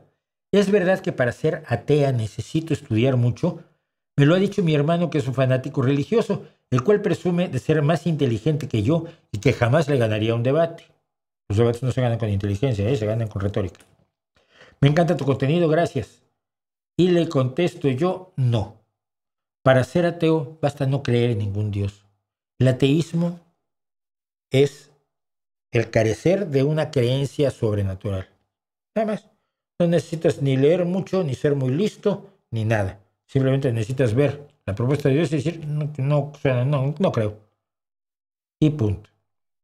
Y me respondió, gracias por atender mi duda. Mi padre y yo somos admiradores y comentaristas de tus vídeos, aunque él te guarda un poco de rencor por matarle a sus amigos imaginarios. Pero a cambio te he dado amigos de verdad en el conocimiento, en la ciencia y el arte, que valen mucho más. Eso ya lo dijo Beethoven, ¿no? Que lo único que acercaba a los hombres a los dioses eran el arte y la ciencia. Y no dijo la filosofía, porque era Beethoven. Gabo Herrera, en muchos lugares las gallinas ponedoras viven amontonadas sin casi poder moverse. Y eso no es maltratar tu capital, al contrario es cuidarlo. Sale mucho más rentable tener así a las gallinas a que tengan un espacio amplio. Esto, aquí respondo a una cosa mucho más amplia. Mucha gente me dijo, bueno, pero es que hay granjas en las que a las vacas las tratan muy mal. Hombre, ¿las has visto? Si las has visto, las has denunciado. Porque si las tratan en contra de la ley, deberías haber denunciado en vez de venir a YouTube a tocar las narices. Se los dije a muchos, ¿no? O sea, ¿pero has visto esas granjas o te imaginas que quizás es posible que tal vez? Muchos de esos respondí así, y en este caso concreto, le digo a Gabo Herrera, ¿qué lugares? Mira, la densidad de población de los gallineros está también reglada por ley. Hay leyes para eso. Si sabes de lugares que violan la ley, denúncialos. Si solo te lo estás imaginando, mejor cállate. Debo señalar una cosa aparte, luego me acordé. A partir de cierta densidad de gallinas, una plaga es el desastre de todo tu capital. Entonces, es una de las cosas por las que conviene tener bien controlado el número de gallinas, incluso en los gigantescos gallineros, donde hay cientos de miles de gallinas y esos gallineros que se mueven con el sol todavía, hay algunos sobre rueditas. Hasta esos están reglados porque también esos cuida su inversión el dueño. Y finalmente, y por terminar, un beiro.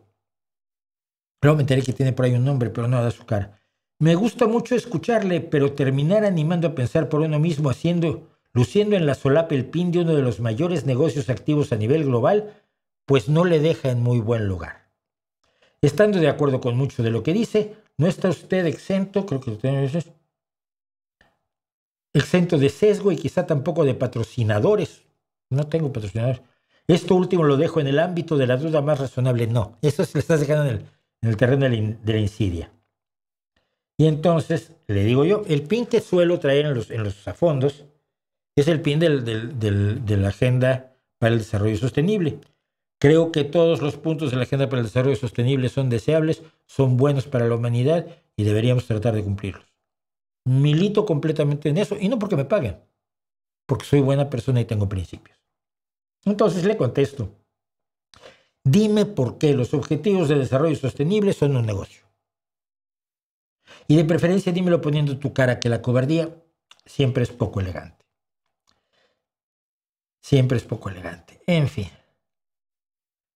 Dice, hay cosas que si las expresas con palabrotas permite que transmitas mejor la emoción que te llevó a usarlas. Bueno, ya va. Es triste lo que Mauricio dice, pero es más bien cierto. Trump tiene una sucesión de actos ilícitos y sigue haciéndolos sin que se le toque. Estados Unidos está encabezado por un mitómano y un cleptócrata y un abusador sexual y un narcisista.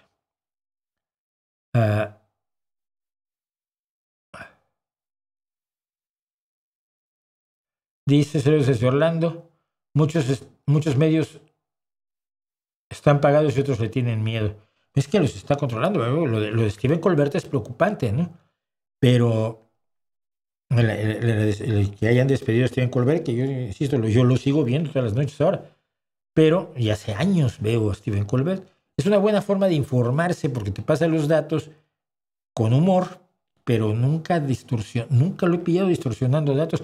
Y hombre, que puedas creer más en un comediante que en periodistas, eso es lamentable. ¿Crees que Trump realmente hará algo si Putin no llega a un acuerdo con Ucrania? Putin se burla de él y Medvedev se burla de él, lógicamente. Si se revela la lista de Epstein y se demuestra que Trump era su cliente, no pase mayor cosa. Sí, efectivamente. Pero si cualquier otra persona ha tenido, ha violado, porque ahí no hay consentimiento, no hay consentimiento razonable posible, a mujeres menores de edad, sería destruido. No era eso lo que decía QAnon que hacían los demócratas en el Pizzagate. Se les acusaba de traficar con niños. Pues no era cierto. Pero Trump sí lo estaba haciendo. No es cierto. Bueno. Escuchado a Rubén Blades. Sí, escuché a Rubén Blades. He contado mucho la historia de cómo llegó a mis manos Siembra, que es probablemente el mejor disco de salsa de la historia. Rubén Blades y Willy Colón. ¿Qué opinas de su postura socialista, entre comillas? No sé cuál es su postura socialista, entre comillas. Si me la pudieras detallar y me pudieras decir por qué lo pones entre comillas, igual me interesaría. ¿Te gustaría una película o serie acerca de Rose Mackenberg, la detective de Houdini? Por supuesto, si descubrirla para mí fue maravilloso.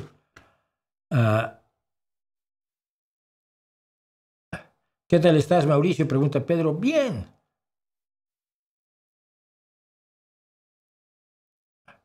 ¿Qué me dicen? Handping Waving. ¿Cuántos años te gustaría vivir? Todos los que estés sano. Es una cosa, siempre, como he dicho, cumplir años es inevitable, envejecer creo que es opcional. Creo que tenemos grandes ejemplos de gente que se ha negado a envejecer, pero yo lo que no quiero nunca es hacer una carga para nadie más. Siempre le tengo un miedo enorme. Cuando veo a la gente muy mayor que los lleva alguien en silla de ruedas, digo, qué bonito, pero no quiero ser el que someta a otro a la... Te llevo en la silla de ruedas. Entonces, mientras yo esté sano, pues, todos los que se pueda, 83, 95. Si me puedo casar a los 94 con una chica guapa como Rupert Murdoch, no lo haría porque mi pareja me mata, pero todos los que pueda, siempre y cuando estén en buenas condiciones. Tengo que regresar al gimnasio, por cierto, estos días.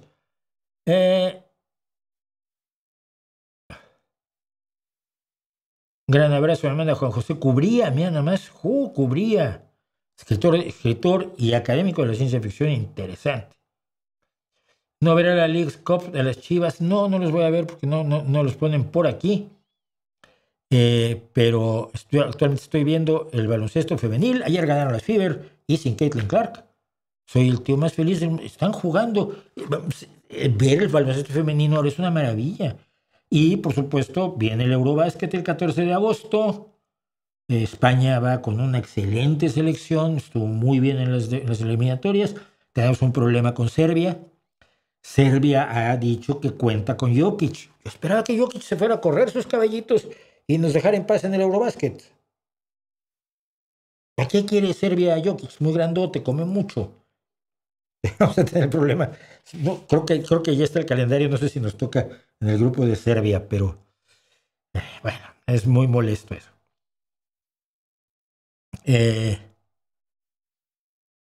Estoy viendo eso y el equipo de aquí que pasó a segunda, ya lo conté aquí, pasamos a segunda división de la FEB y está anunciando sus nuevos fichajes y sus renovaciones del año pasado. Creo que se nos va un base excelente que teníamos, pero conservamos al base fundamental, afortunadamente, querido Samu Barros.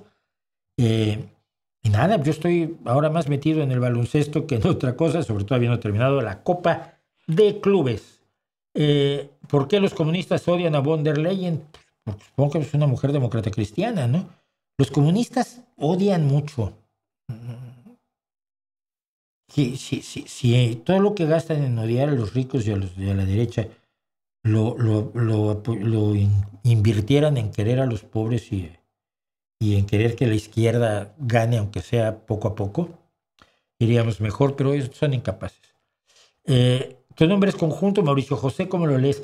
Mira, le puse el guión porque cuando hacía folclore era muy difícil llamarse Schwartz, ¿no? Sonaba muy poco latinoamericano, a ojos de muchos fui objeto de burlas, y entonces me puse Mauricio José como nombre. No fue muy buena idea porque por entonces José José era famoso en el mundo de la balada, pero se me quedó. Yo me llamo Mauricio José, pero la gente me llama Mauricio, que es lo lógico y lo razonable, ¿no?